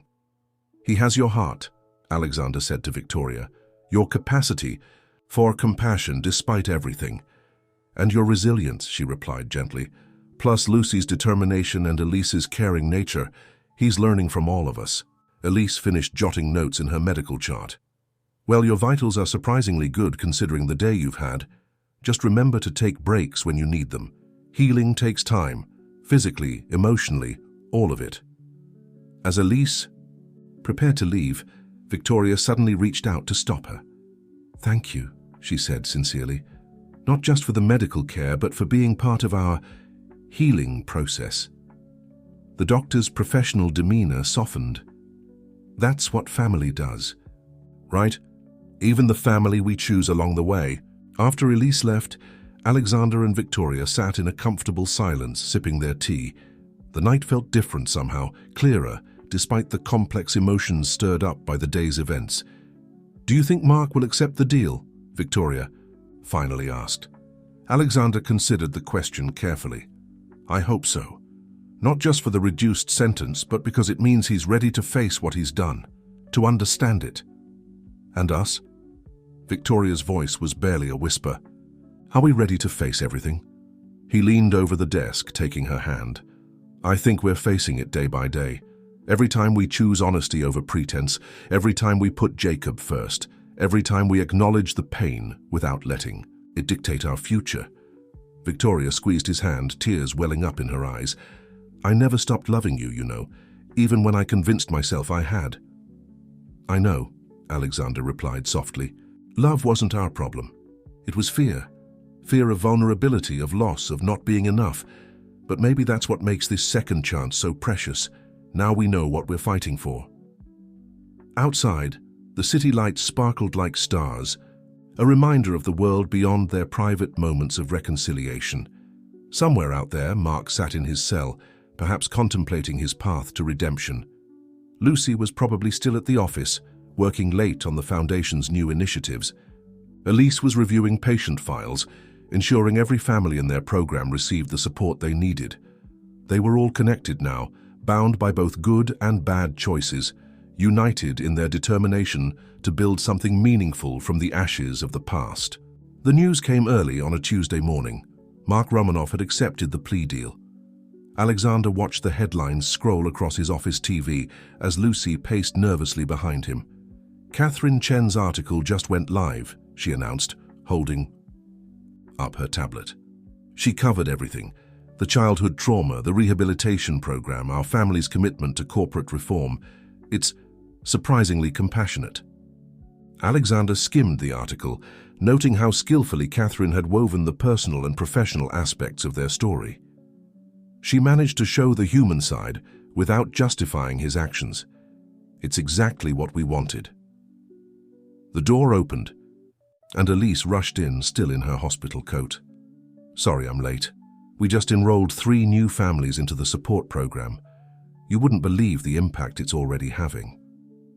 "Actually," Lucy smiled, "that's why we called this meeting." "Alexander." He stood, walking to the window overlooking the city. "The board has approved a significant expansion of the foundation's budget. We can launch the support program in 3 more hospitals by the end of the month." Elise's eyes widened. "That quickly? But the logistics—" "Already handled," Victoria announced, entering the office with a stack of files. "I've been working with hospital administrators across the state. They're eager to implement our model." The energy in the room was electric with possibility. This was the face of transformation, not just personal healing, but systemic change that could help countless families. "There's more," Alexander continued. Mark's statement to the court included detailed information about the corporate practices that enabled his actions. "We're using that information to create a comprehensive ethics training program." Lucy picked up the thread. "The idea is to help other companies identify and prevent the kind of power abuse that led to this situation. Mark will collaborate on the program after serving his sentence." "How long?" Elise asked quietly. 5 years, Victoria replied, the irony of the term not lost on anyone, with mandatory therapy and community service as part of his rehabilitation. Alexander turned to the group. "But today isn't about Mark, it's about moving forward. The foundation's expansion, the ethics program, these are just the beginning." A knock at the door interrupted them. Jacob peeked in, followed by his nanny. "Dad, Mom, look what we made at school." He proudly held up a poster covered in drawings and photos. "It's for the kids at the hospital. Mrs. Thompson helped us make a bunch. Can we take them to Elise's research center?" The adults exchanged smiles at his enthusiasm. Even after everything, Jacob's natural compassion shone through, untouched by the adult complexities that had surrounded him. "That's a wonderful idea, sweetheart," praised Victoria. "Maybe we can help the other kids make posters too, for all the new programs at our hospital." Elise knelt down to examine the drawings. "These will make the center much cheerier, Jacob." "Thank you." Alexander watched his son beaming with pride, struck by how naturally he had adapted to their family's new mission. The pain of the past few years hadn't hardened his heart. Instead, it had somehow nurtured his capacity for empathy. "You know," Lucy reflected, "we should document all of this. The foundation's work, the children's contributions, the real impact we're having. Show people that change is possible." "Catherine would love to do a follow-up," suggested Victoria. "Focus on the positive developments, the lives we're touching." Alexander nodded, but his attention was drawn to Jacob, who had sat down on the office floor to explain his poster to Elise in detail. This was his true legacy, not the corporate empire he had built, but the ripples of compassion spreading from their family's story. "Dad," called Jacob, "can we visit the kids at the hospital today? I want to help put up the posters." "Actually," Elise smiled, "I have a better idea. Why don't we invite some of the kids to paint the new playroom at the research center? Let's make it a real celebration of new beginnings." The suggestion lit up Jacob's face. "Like when we painted the treehouse, that was the best day ever." Victoria moved closer to Alexander, their shoulders brushing lightly. "What do you think? Ready to stain another expensive suit?" He laughed, remembering the colorful chaos of the treehouse painting party. "Some things are worth the mess. Lucy, Elise, are you in?" The responses were enthusiastic and immediate. As they began planning the details, Alexander felt a deep sense of rightness. This was how healing happened, not in grand gestures or dramatic moments, but in small acts of kindness, in children's drawings, in choosing hope over bitterness, again and again. The pediatric wing of the research center was buzzing with excited energy, as kids in various stages of treatment worked alongside Jacob and his classmates, turning white walls into colorful masterpieces. Elise supervised the chaos with barely contained joy, while Lucy handed out paintbrushes and offered encouragement to the shyer participants. Alexander stepped aside, watching his son help a girl in a wheelchair reach a higher spot on the wall. Victoria appeared beside him, camera in hand, documenting the moment for the Foundation's newsletter. "He's a natural leader," she observed, with pride, but with such a gentle touch. "Like his mother," Alexander replied softly. Their eyes met, sharing a moment of silent understanding. Their relationship had evolved over the past few months, transforming into something different, but perhaps stronger than before. A burst of laughter caught their attention. Elise now sported a bright blue handprint on her white lab coat, a kind concession from an enthusiastic young artist. Instead of being annoyed, she added her own handprint to the wall, sparking a trend. That quickly spread throughout the room. "Dr. Thompson," called Jacob, "can we put everyone's handprints around the door, like a rainbow welcome?" "That's perfect," agreed Elise, already helping to organize the kids into a color-coordinated line. "Every child who comes here will know they're not alone." Lucy joined Alexander and Victoria, her clothes smudged with paint. The hospital board just called. They want to implement similar art therapy spaces in all their pediatric wings. Apparently, word of our program is spreading. "Speaking of spreading," added Victoria, checking her phone, "Catherine's article just went viral. The Foundation's website is flooded with donation offers and volunteer requests." Alexander watched as Jacob guided each child to press their paint-covered hand onto the wall, making sure even the shyest felt included. This was more than just a painting party. It was a testament to the healing power of community, of belonging.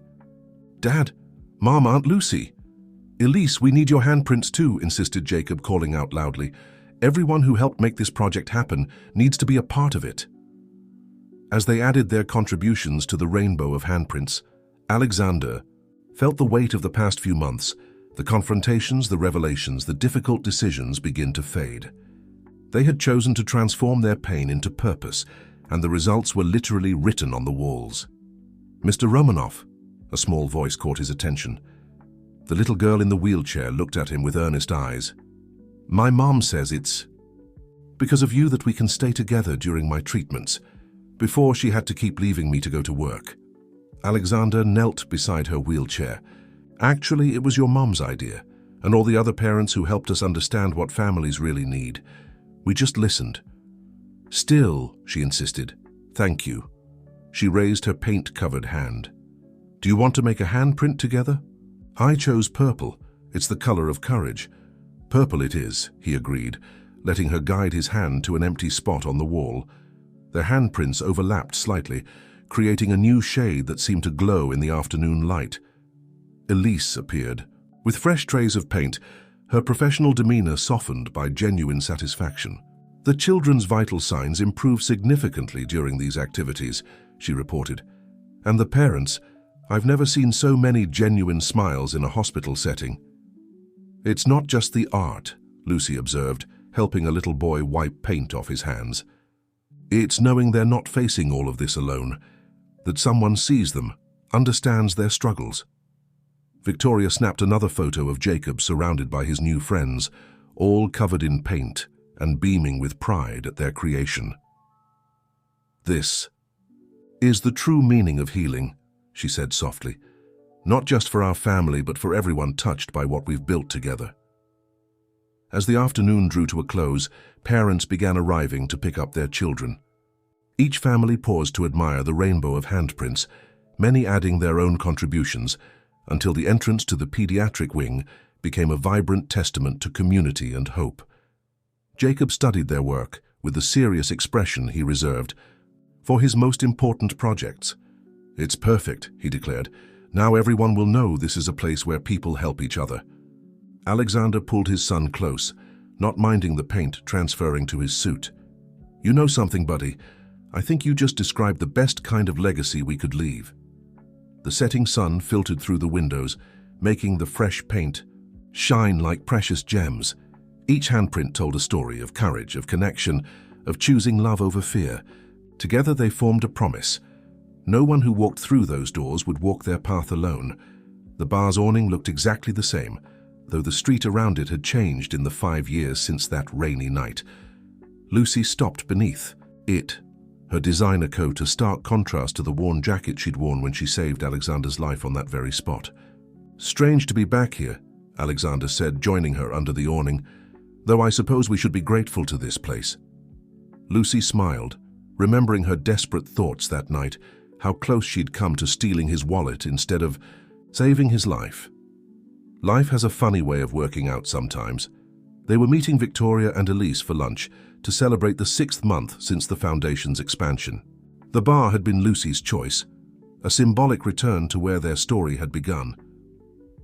"Jacob wanted to come," Alexander mentioned, checking his phone. But Victoria insisted he finish his school project first. Something about responsibility before celebration. Speaking of celebration, Lucy nodded toward the street where Victoria's car was pulling up.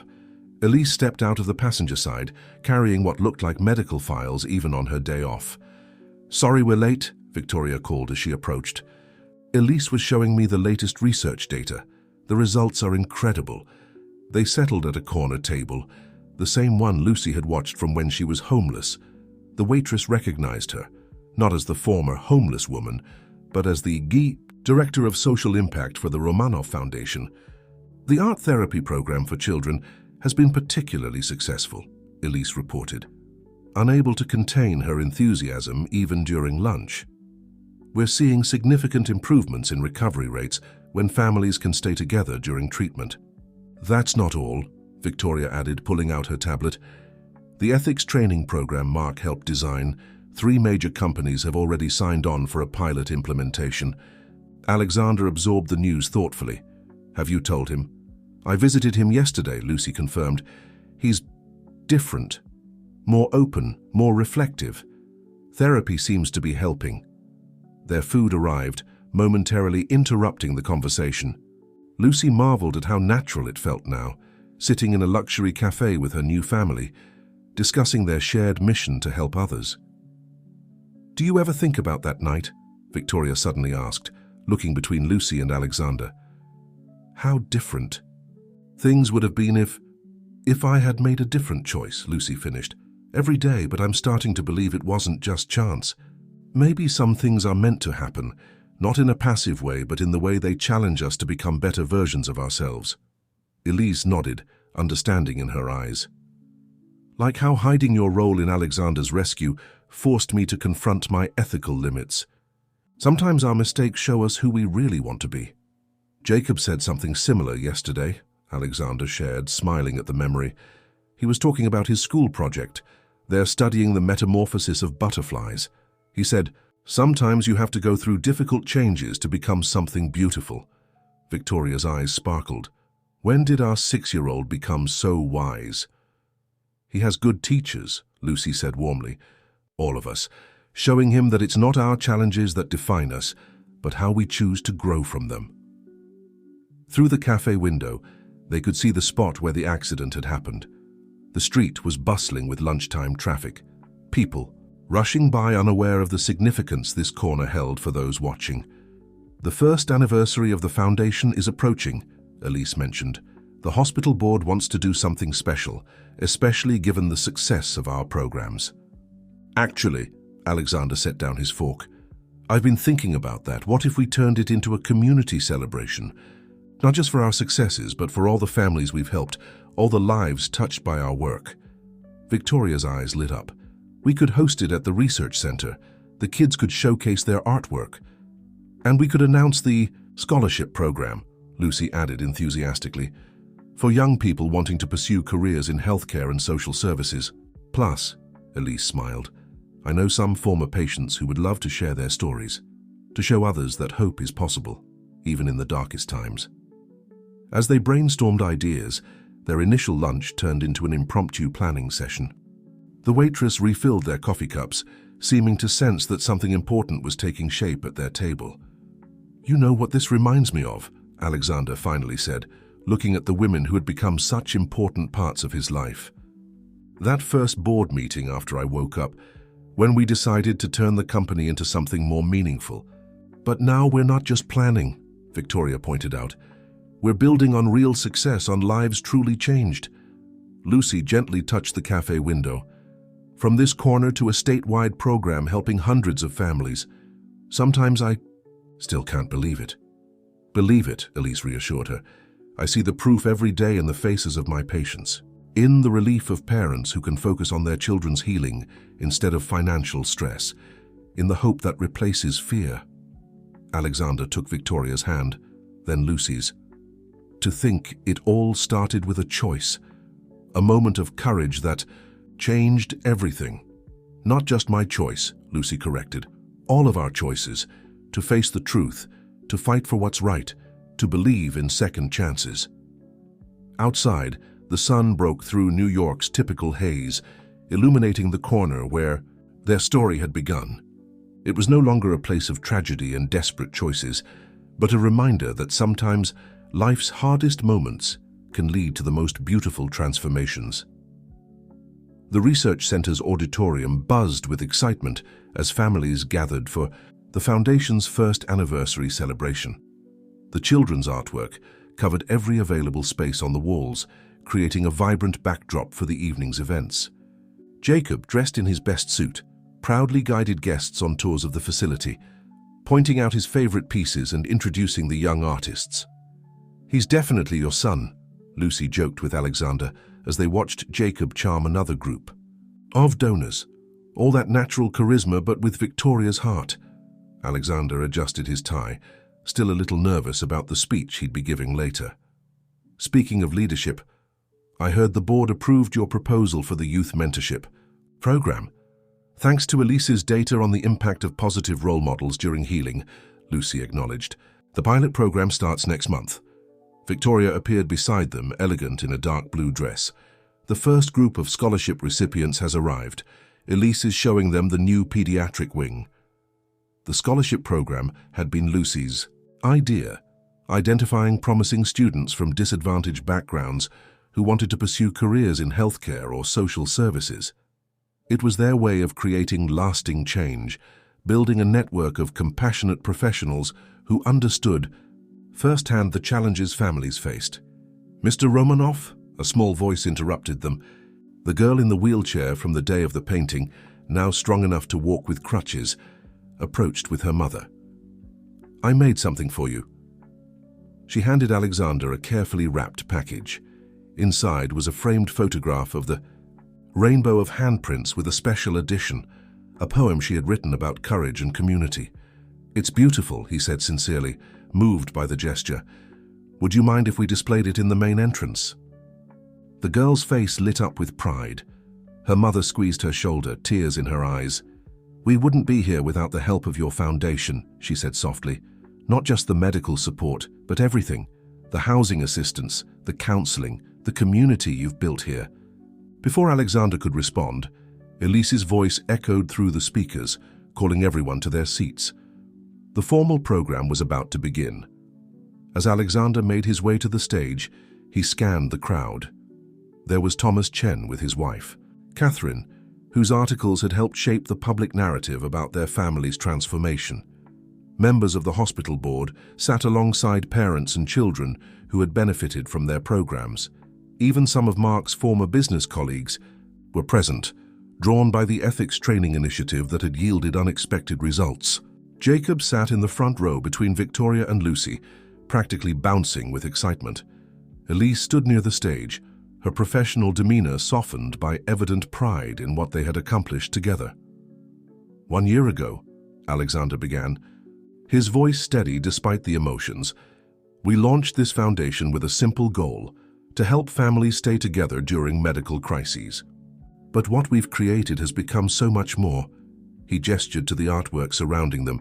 These walls tell our story, not just of healing bodies, but of healing hearts, of building connections that transcend social barriers, of transforming pain into purpose. The audience listened intently as he shared statistics. Hundreds of families supported, dozens of students receiving scholarships, several hospitals implementing their programs. But it was the personal stories that brought tears to eyes and hope to hearts. None of this would have been possible without an incredible team, Alexander continued, inviting Victoria, Lucy, and Elise to join him on stage. These women remind me every day that our greatest challenges can become our greatest opportunities for growth. Jacob, unable to contain himself, ran up to join them. The audience laughed as he hugged each adult in turn, embodying the innocent joy that had become central to their mission. But our work isn't done, Alexander said, shifting focus to their future plans. Today, we announce the expansion of our programs to 5 more states. We're launching new initiatives in preventive care and mental health support. And we're creating partnerships that will help us reach even more families in need. Victoria stepped forward to detail the new programs, her natural grace and compassion evident as she spoke. Lucy followed with a passionate presentation on the mentorship initiative, while Elise shared compelling data on their impact on patient outcomes. As Alexander watched them, he felt a deep sense of gratitude. His life had been torn apart and rebuilt, but the new structure was stronger, more meaningful than before. The foundation wasn't just healing others, it had healed them, giving purpose to their pain and direction to their dreams. Jacob tugged on his sleeve, whispering loudly enough to be caught by the microphone. "Dad, can we show them the surprise now?" Alexander smiled, nodding to the tech team. The lights dimmed, and a video began to play on the large screen. It featured interviews with families they had helped, interspersed with clips of children's art sessions, support group meetings, and moments of comfort between parents and children in hospital rooms. The final scene showed their rainbow of handprints, now replicated in hospitals across the state. As the camera panned over the colorful prints, a simple message appeared. Every hand tells a story. Every story matters.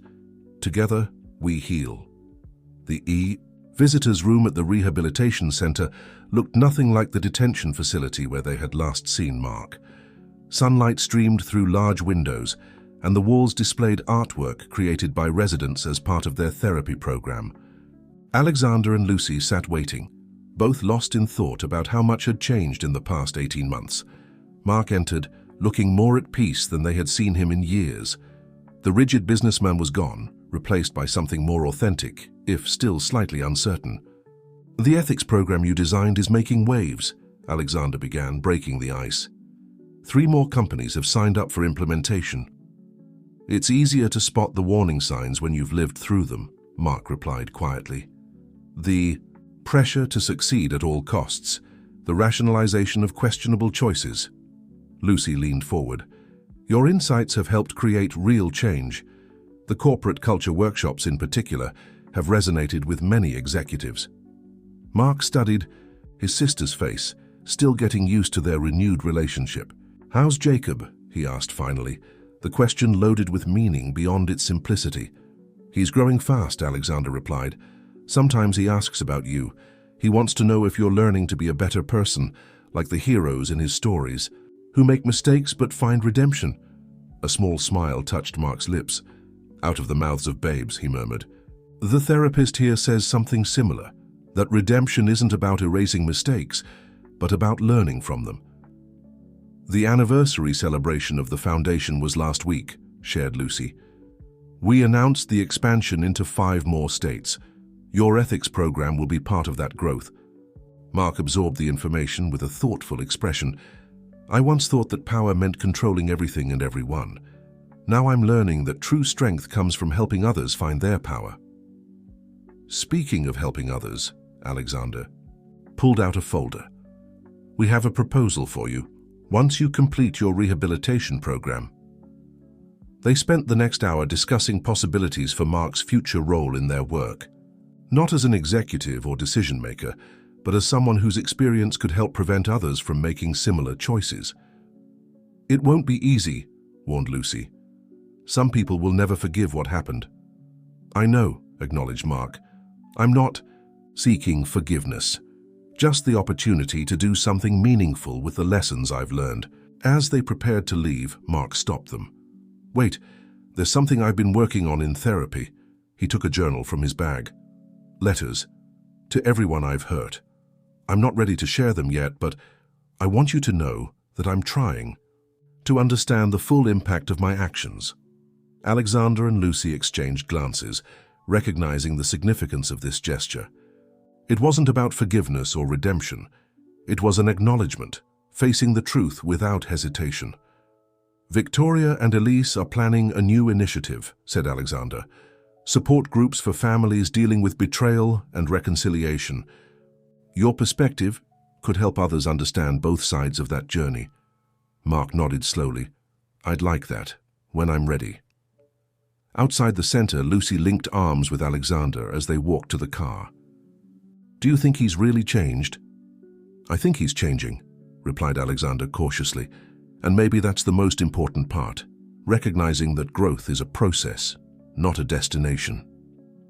They drove toward the city in contemplative silence, each processing the meeting in their own way. The skyline appeared just as the sun was setting, painting the buildings in golden, promising hues. Jacob has a presentation at school tomorrow, Lucy suddenly remembered, about everyday heroes making a difference in their community. Alexander smiled, thinking of his son's passion for helping others. He insisted on including the kids from the research center. He said they're the bravest people he knows. He's not wrong, agreed Lucy. Those kids face challenges every day, but they keep finding reasons to smile, create, and hope. As they approached the Romanov estate, they saw Victoria and Jacob in the garden, working on what seemed like another art project. Elise's car was parked nearby. Tuesday night was their usual family dinner date. You know, reflected Lucy, watching Jacob run to greet them covered in paint as usual, maybe this is the true meaning of second chances. Not just fixing what was broken, but building something entirely new, something better than we could have imagined. Alexander hugged his son, not minding the paint transferring to his suit. I think you might be right, sis. I think you might be right. The Romanov garden bloomed with spring flowers, creating the perfect backdrop for Jacob's 7th birthday celebration. Instead of the lavish parties of the past, they had opted for something more meaningful, a gathering that brought together all the threads of their intertwined lives. The kids from the research center played on the well-kept lawn, their laughter mingling with the music from strategically placed speakers. Parents chatted with foundation staff, sharing stories of hope and recovery. Elise moved among the guests, no longer just a doctor, but a beloved member of their extended family. Victoria stood near the refreshment table, watching Jacob organize games with his usual mix of enthusiasm and consideration for others. He makes sure everyone can participate, she observed to Lucy, who was helping hand out party favors. Despite their limitations. That's his superpower, agreed Lucy. Seeing the best in everyone, finding ways to include them. Alexander joined, them carrying a tablet with a video call connected. On the screen, Mark watched the celebration from his rehabilitation center, his scheduled moment to join his nephew's birthday party, a sign of the gradual healing underway. Uncle Mark! Jacob ran toward him, eager to show off his latest art project. Look what we've made, it's a collaborative piece. Everyone at the party added something. The enormous canvas stretched across a garden wall, filled with colorful contributions from all the guests. In the center, Jacob had carefully written, "Family is anyone who helps your heart grow." Mark's eyes visibly softened. "It's beautiful, Jacob. You've become a true artist." Elise says art helps heal people's hearts, Jacob explained seriously, like when we paint together at the research center and the sick children feel better. The simplicity and wisdom of his words moved everyone listening. Elise, who had come over to check the video call setup, affectionately squeezed his shoulder. "Speaking of healing," said Victoria, "we have some news to share." She looked at Alexander, who nodded encouragingly. The Foundation's Family Reconciliation program has been approved for nationwide implementation. The announcement caught the attention of nearby guests. That program, born from their own journey of healing and forgiveness, would now help families across the country face similar challenges. It's fitting, observed Lucy, to share this news on Jacob's birthday. After all, he's been our greatest teacher in the art of unconditional love. Jacob smiled at the compliment, but was quickly distracted by friends calling him to join their game. As he ran off, Alexander watched his son with pride, marveling at how he naturally brought people together.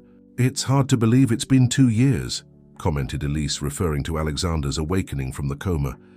"Sometimes it feels like yesterday and other times like a lifetime ago," concluded Victoria.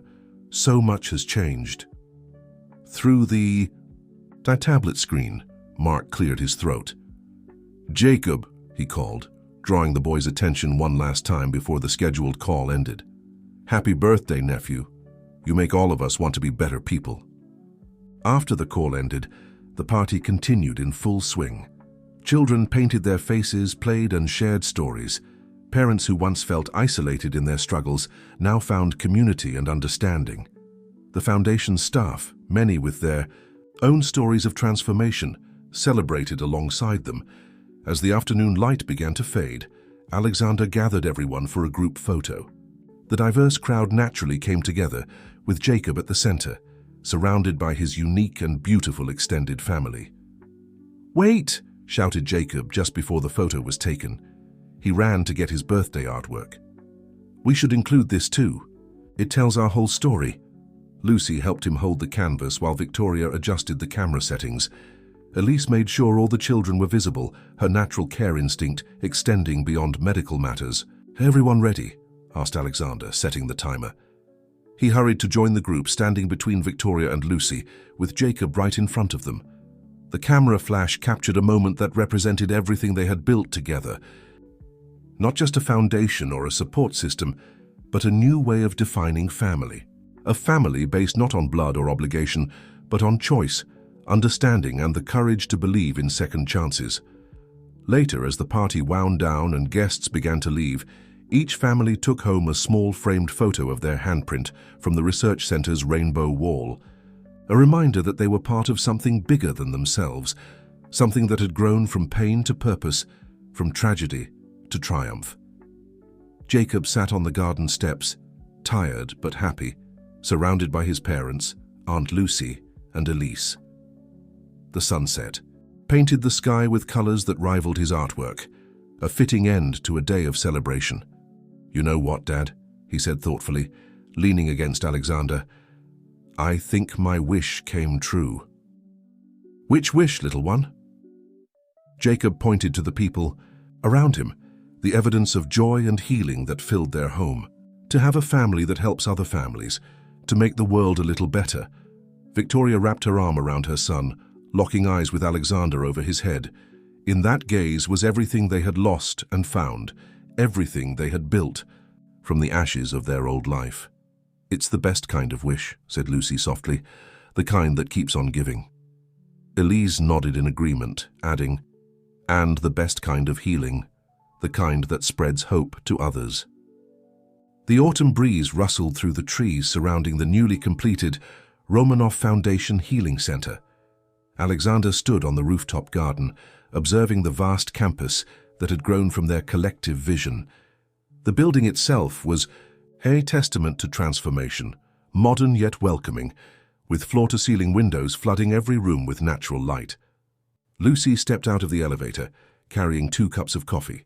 "Nervous about tomorrow's opening?" she asked, handing him one. "Not nervous," replied Alexander, accepting the coffee. "More reflective. Looking at all this, thinking about how far we've come." The center represented their most ambitious project to date, a comprehensive facility that combined medical care, family support services, and rehabilitation programs under one roof. Every detail had been meticulously planned, from child-friendly design elements to comfortable housing units for families. "Elise is finishing the final equipment checks," Lucy reported, "and Victoria is coordinating with the art therapy team. The children's gallery is already filled with artwork from all our satellite locations." They walked along the garden path, where therapeutic plants and vegetables grew in raised beds accessible to all abilities. Jacob had insisted on including a butterfly garden, recalling the lesson on transformation from years ago. Did you see the paper today? Lucy pulled out her tablet, showing Alexander the headline, "The Romanov Foundation sets a new standard in family care." The article, written by Catherine Chen, described their journey from a single hospital program to a national movement. It highlighted not only their success stories, but also the philosophical shift they had inspired in healthcare and corporate responsibility. "Mark read it," Lucy added softly. "His counselor said it was a turning point for him." Alexander nodded, understanding the significance. His brother had made remarkable progress in rehabilitation, channeling his business acumen into developing programs that helped others avoid the traps of power and greed. The elevator chimed again, and Victoria emerged with Jacob, now almost 8 years old and growing more insightful every day. "Dad, Aunt Lucy, come see what we just finished in the children's wing." They followed Jacob's excitement back into the building and down to the first floor. The children's wing had been his special project, where he had worked alongside young patients to create an environment that balanced medical necessity with the wonder of childhood. "Look," Jacob proudly pointed to a new mural covering the entire entrance wall. It depicted a tree, its branches stretching toward the ceiling, but instead of leaves it bore thousands of tiny handprints in every color imaginable. "The Tree of Healing," Victoria explained, squeezing Jacob's shoulder. "Every child who goes through our program will add their handprint. Elise says it will help them feel part of something bigger than their illness." Elise joined them, having finished the equipment checks. "The psychological impact of belonging cannot be underestimated," she said, the precision of a doctor softened by genuine emotion, especially for children facing serious health challenges. Alexander studied the mural, noticing familiar handprints near the base of the tree, Jacob's of course, but also prints from the original group of children who had helped paint the research center years ago. Each handprint represented a story of courage, hope, and healing. Tomorrow, Jacob announced with the authority of someone deeply involved in the project, "When all the new families arrive, I'll help them find the perfect spot for their handprints. Everyone should feel special when they add their mark to our tree." Victoria wiped away tears, moved by her son's innate compassion. "You know what this reminds me of?" she asked. "That rainbow of handprints we made at the research center. It feels like we've come full circle, but bigger, better." "That's how growth should be," Lucy reflected, "taking what we've learned and using it to create something even more meaningful." Elise checked her watch. "The final staff training session starts in 10 minutes. Should we—" Alexander raised a hand. "Wait, I think we need a moment here." He gathered Jacob close, looking at the people who had become his most trusted allies and his dearest family. "Tomorrow, this place will officially open its doors to the world. But right now, in this moment, I want to thank each of you for making this dream possible." Jacob tugged on his father's sleeve. "Can we add our handprints to the tree too, altogether?"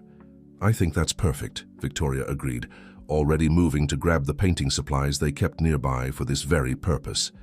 They chose their colors carefully: Alexander's deep blue, Victoria's emerald green, Lucy's vibrant purple, Elise's healing white, and Jacob's rainbow mix that somehow worked despite defying all artistic conventions. Together they pressed their hands onto the wall, creating a constellation of handprints that seemed to support the entire tree. It was a silent promise to continue their work, to keep building on the foundation of love and understanding they had created together. "Now it's ready," Jacob declared with satisfaction. "Now it feels like home." The morning of the Healing Center's inauguration dawned clear and bright. Elise arrived early and found Alexander already in his office reviewing his speech one last time. The wall behind his desk displayed Jacob's original treehouse drawings alongside the architectural plans for the center, a reminder of how their dreams had evolved and grown. "The first families are arriving," Elise announced softly. "Some have traveled from across the country to be here today." Alexander set down his notes, walking to the window. Below he could see cars pulling into the parking lot. Parents helping children from wheelchairs and walkers, siblings carrying bright artwork to contribute to the growing gallery. Lucy appeared at the door, impeccable in her foundation director's suit, but with a mysterious smear of paint already smudged on one sleeve. "You won't believe who just arrived," she said, smiling. "Do you remember that little girl from our first art therapy session? The one who could barely hold a brush? She's starting medical school next fall." "Our first scholarship recipient," Elise recalled fondly. "She wants to specialize in pediatric rehabilitation." Victoria joined them, with Jacob by her side, seemingly vibrating with excitement. "The press is here and Catherine Chen wants to do a special feature on the scholarship program. But first," she pulled out a small wrapped package. "Jacob has something for you, Alexander." Their son stepped forward, suddenly shy despite his earlier enthusiasm. "Mom helped me make it," he explained, as Alexander carefully unwrapped the gift. "It's for your desk." Inside was a beautifully framed collage, photos, newspaper clippings, and children's drawings arranged to tell the story of their family. At the center was the original hospital imprint, the one that had started the tradition of the rainbow wall. "Turn it over," Jacob urged. On the back, in careful handwriting, was a message. "Dear Dad, thank you for teaching me that the best way to heal a heart is to help it love again. With love, Jacob." Alexander pulled his son close, emotion momentarily robbing him of words. Victoria took his free hand, while Lucy and Elise moved closer, completing their circle. A knock at the door interrupted the moment. Thomas Chen entered, looking slightly apologetic. "Sorry to interrupt, but there's someone who'd like to say hello before the ceremony." Behind him was Mark, dressed in a simple suit, his rehabilitation counselor by his side. It was his first approved day out, a sign of progress that had earned him the privilege of attending the inauguration. "Uncle Mark," Jacob broke away to greet him, his natural warmth overcoming any awkwardness. "Have you seen the healing tree? Have you seen all the imprints?" "I've seen them," Mark replied gently. "It's incredible, Jacob. Even better than your drawing suggested." Alexander stepped forward, extending his hand to his brother. "Thank you for coming." "Thank you for letting me be here," Mark replied, the simple exchange carrying layers of meaning. "The ethics training materials you sent, they're really making a difference in the rehab program." More guests began arriving on the executive floor: board members, hospital administrators, community leaders. Elise excused herself to begin her duties as medical director, while Lucy went to greet the scholarship recipients who would speak during the ceremony. "It's time," Victoria gently reminded them. As they headed toward the main atrium, Alexander found himself remembering that rainy night that had changed everything. The desperation that had driven Lucy to consider theft. The twist of fate that had instead turned her into a savior. The long journey that had brought them all here. The atrium was packed. Families, staff, supporters, and media. The healing tree dominated one wall, its branches already filled with new imprints from today's visitors. Children darted between adults, their laughter echoing against the high ceilings. Jacob tugged on Alexander's sleeve one last time before stepping onto the stage. "Dad, do you remember when you first woke up and you told Dr. Elise to make a wish?" Alexander nodded, wondering where he was going with this. "I think this was her wish," Jacob said thoughtfully. "Not just helping people heal, but helping them find their family, like we found Aunt Lucy and how Elise became part of our family. And even Uncle Mark is learning to get better." Victoria overheard and pulled Jacob close. "When did you get so wise, my love?" "I've had good teachers," he replied, echoing words often spoken in their home. "And Dad always says the best lessons come from listening to your heart." As they took their places for the ceremony, Alexander looked out at the gathered crowd. Every face represented a story of hope, healing, second chances seized, and transformations achieved. In the front row, Elise sat between Lucy and Mark, while Victoria was ready to join him on the podium. Jacob's words echoed in his mind, about wishes, family, and listening to one's heart. Perhaps that had been the greatest lesson of all, that true healing doesn't come from erasing the past, but from using it to build a better future. The room fell silent as Alexander approached the microphone. In that moment of quiet, he felt the weight of every story that had brought them here, of every hand that had helped build this dream, of every heart that had dared to believe in second chances. Alexander stood at the podium, looking out at the sea of faces before him. The inauguration ceremony for the Romanov Foundation Healing Center had drawn hundreds, each with their own connection to the journey that had brought them here. 3 years ago, he began, his voice steady and clear. I woke up in a hospital room and discovered that everything I thought I knew had changed. My company, my family, my entire life had transformed during those 5 years of unconsciousness. Victoria squeezed his hand in support as he continued. But what I didn't understand back then was that sometimes life's greatest gifts come in the form of its most difficult challenges. Today, as we open the doors of this center, I want to share what we've learned about true healing. He gestured to Lucy, who stepped forward with quiet confidence. It all started with a choice, a woman who chose compassion over despair on a rainy night, who stayed by a stranger's bedside for 5 years, not knowing she was watching over her brother. Lucy taught us that family isn't just about blood. It's about the choices we make every day to support one another. Elise wiped away tears as Alexander turned to her. We learned integrity from a doctor who found the courage to right her mistakes, who showed us that healing isn't just about medicine. It's about treating the person as a whole, the entire family. Jacob sat proudly between Victoria and Mark, listening to his father's words. Alexander's voice softened as he spoke of his son. Through the eyes of a child, we learned that forgiving doesn't mean forgetting. It means finding the wisdom to build something new from what was broken. Victoria stepped up to the podium beside him. Together we discovered that second chances aren't about erasing the past, but choosing a different future. This center represents that choice, the choice to turn personal pain into collective healing. The large screen behind them lit up, showing images of their journey, the first rainbow of handprints at the research center, the art therapy sessions for children, families reunited, lives rebuilt. Each photo told a story of hope and resilience. Look around, Alexander continued, pointing to the healing tree that dominated the atrium wall. Every handprint here represents a story of courage. Every color adds to our understanding of what it means to heal, to hope, to belong. Lucy joined them at the podium, completing their circle. The programs we launched today, from medical care to family support services, from rehabilitation counseling to our expanded scholarship initiative, all grew from a simple truth: we heal better together. Elise stood, her medical authority wrapped in genuine warmth. Our research has shown that recovery rates improve significantly when we treat not just the patient, but the entire family system. This center is designed to provide that comprehensive support. Jacob could no longer contain himself. He jumped onto the podium, drawing affectionate laughter from the crowd. "And we'll help everyone find their rainbow," he declared, his childlike enthusiasm breaking the formality of the ceremony.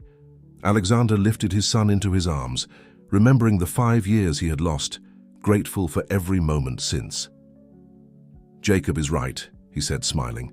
"This center is about finding rainbows in the storm. It's about building bridges between what was and what could be." Victoria's eyes met his, years of shared history, both painful and precious, passing between them. "We are here today not as a perfect family, but as a real one. One that has learned that love is stronger than fear, that truth is more powerful than deceit, that healing is possible when we dare to hope."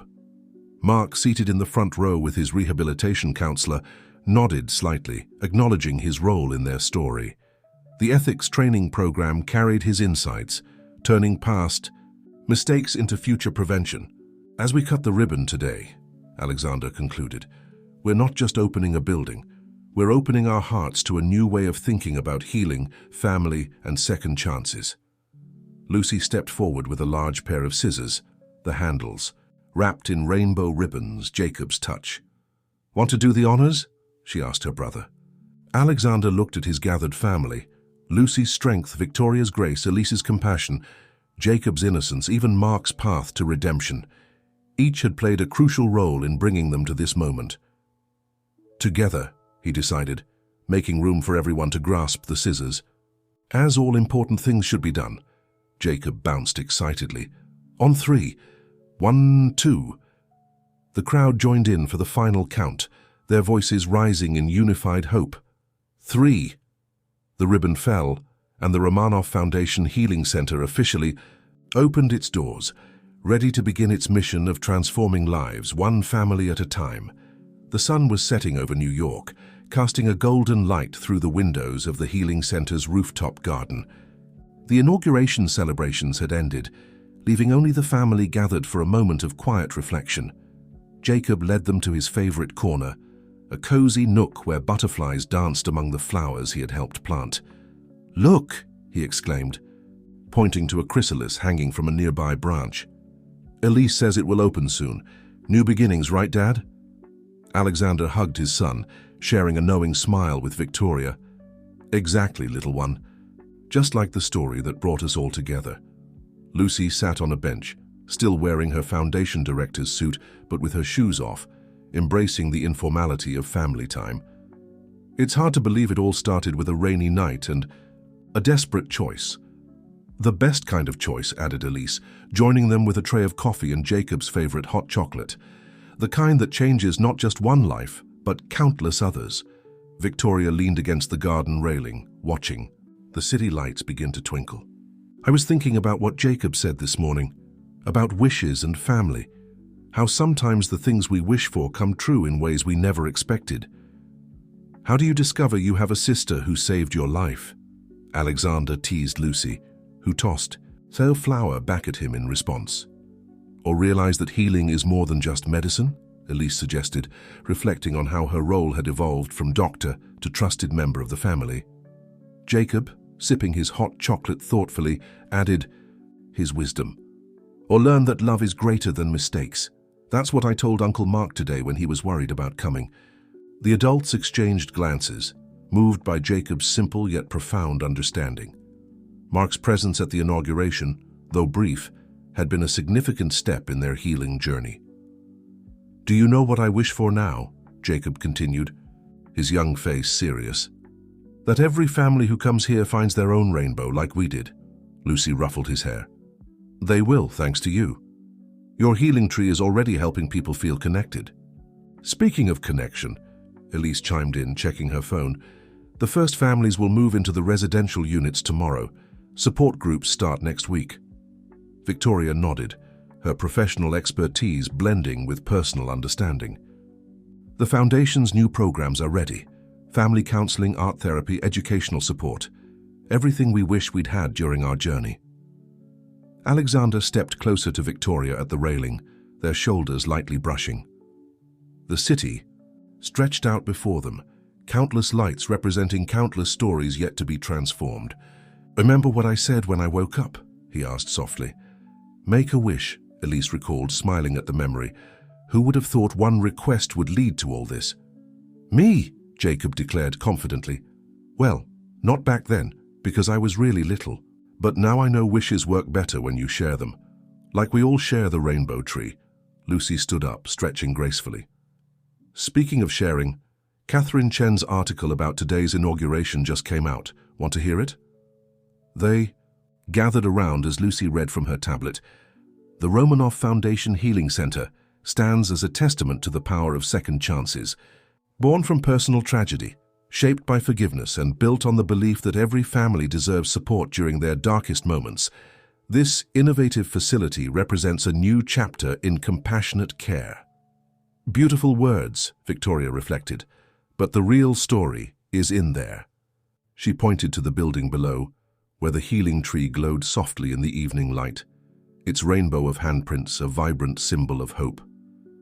"The real story," Alexander gently corrected, "is right here." He looked at each face in turn, the innocent joy of his son, Victoria's renewed strength, Lucy's hard-won sense of belonging, Elise's compassionate wisdom. In the family we've built, the healing we've found, the love we've chosen to embrace. Jacob yawned, the day's excitement finally catching up to him. "Can we sleep here tonight, in our new family room?" The adults exchanged amused glances. The center's residential units weren't meant for them, but something about Jacob's request felt right. This was, after all, a place of new beginnings. "Just for tonight," Victoria agreed, earning a sleepy cheer from Jacob. As they gathered, their things to head downstairs, A rustle of wings caught their attention. The chrysalis Jacob had been watching began to stir, right on cue. "Look," he whispered excitedly, "it's happening." They stood together, watching in awe as a butterfly emerged, slowly spreading its wings for the first time. The moment felt sacred, a perfect metaphor for their own transformation. "Beautiful," Lucy whispered. "Perfect timing," Elise added. "No," Alexander said softly, holding Victoria's hand as Jacob leaned against him. "Perfect family." The butterfly took flight, soaring past them into the twilight sky. Below, the city carried on with its evening rhythm, unaware of the small miracle unfolding in the rooftop garden. But in that moment, surrounded by the family they'd built through choices, challenges, and unwavering love, they knew they'd found something rare and precious. Not a perfect ending, but a perfect continuation of healing, of growth, of love that transcends every boundary.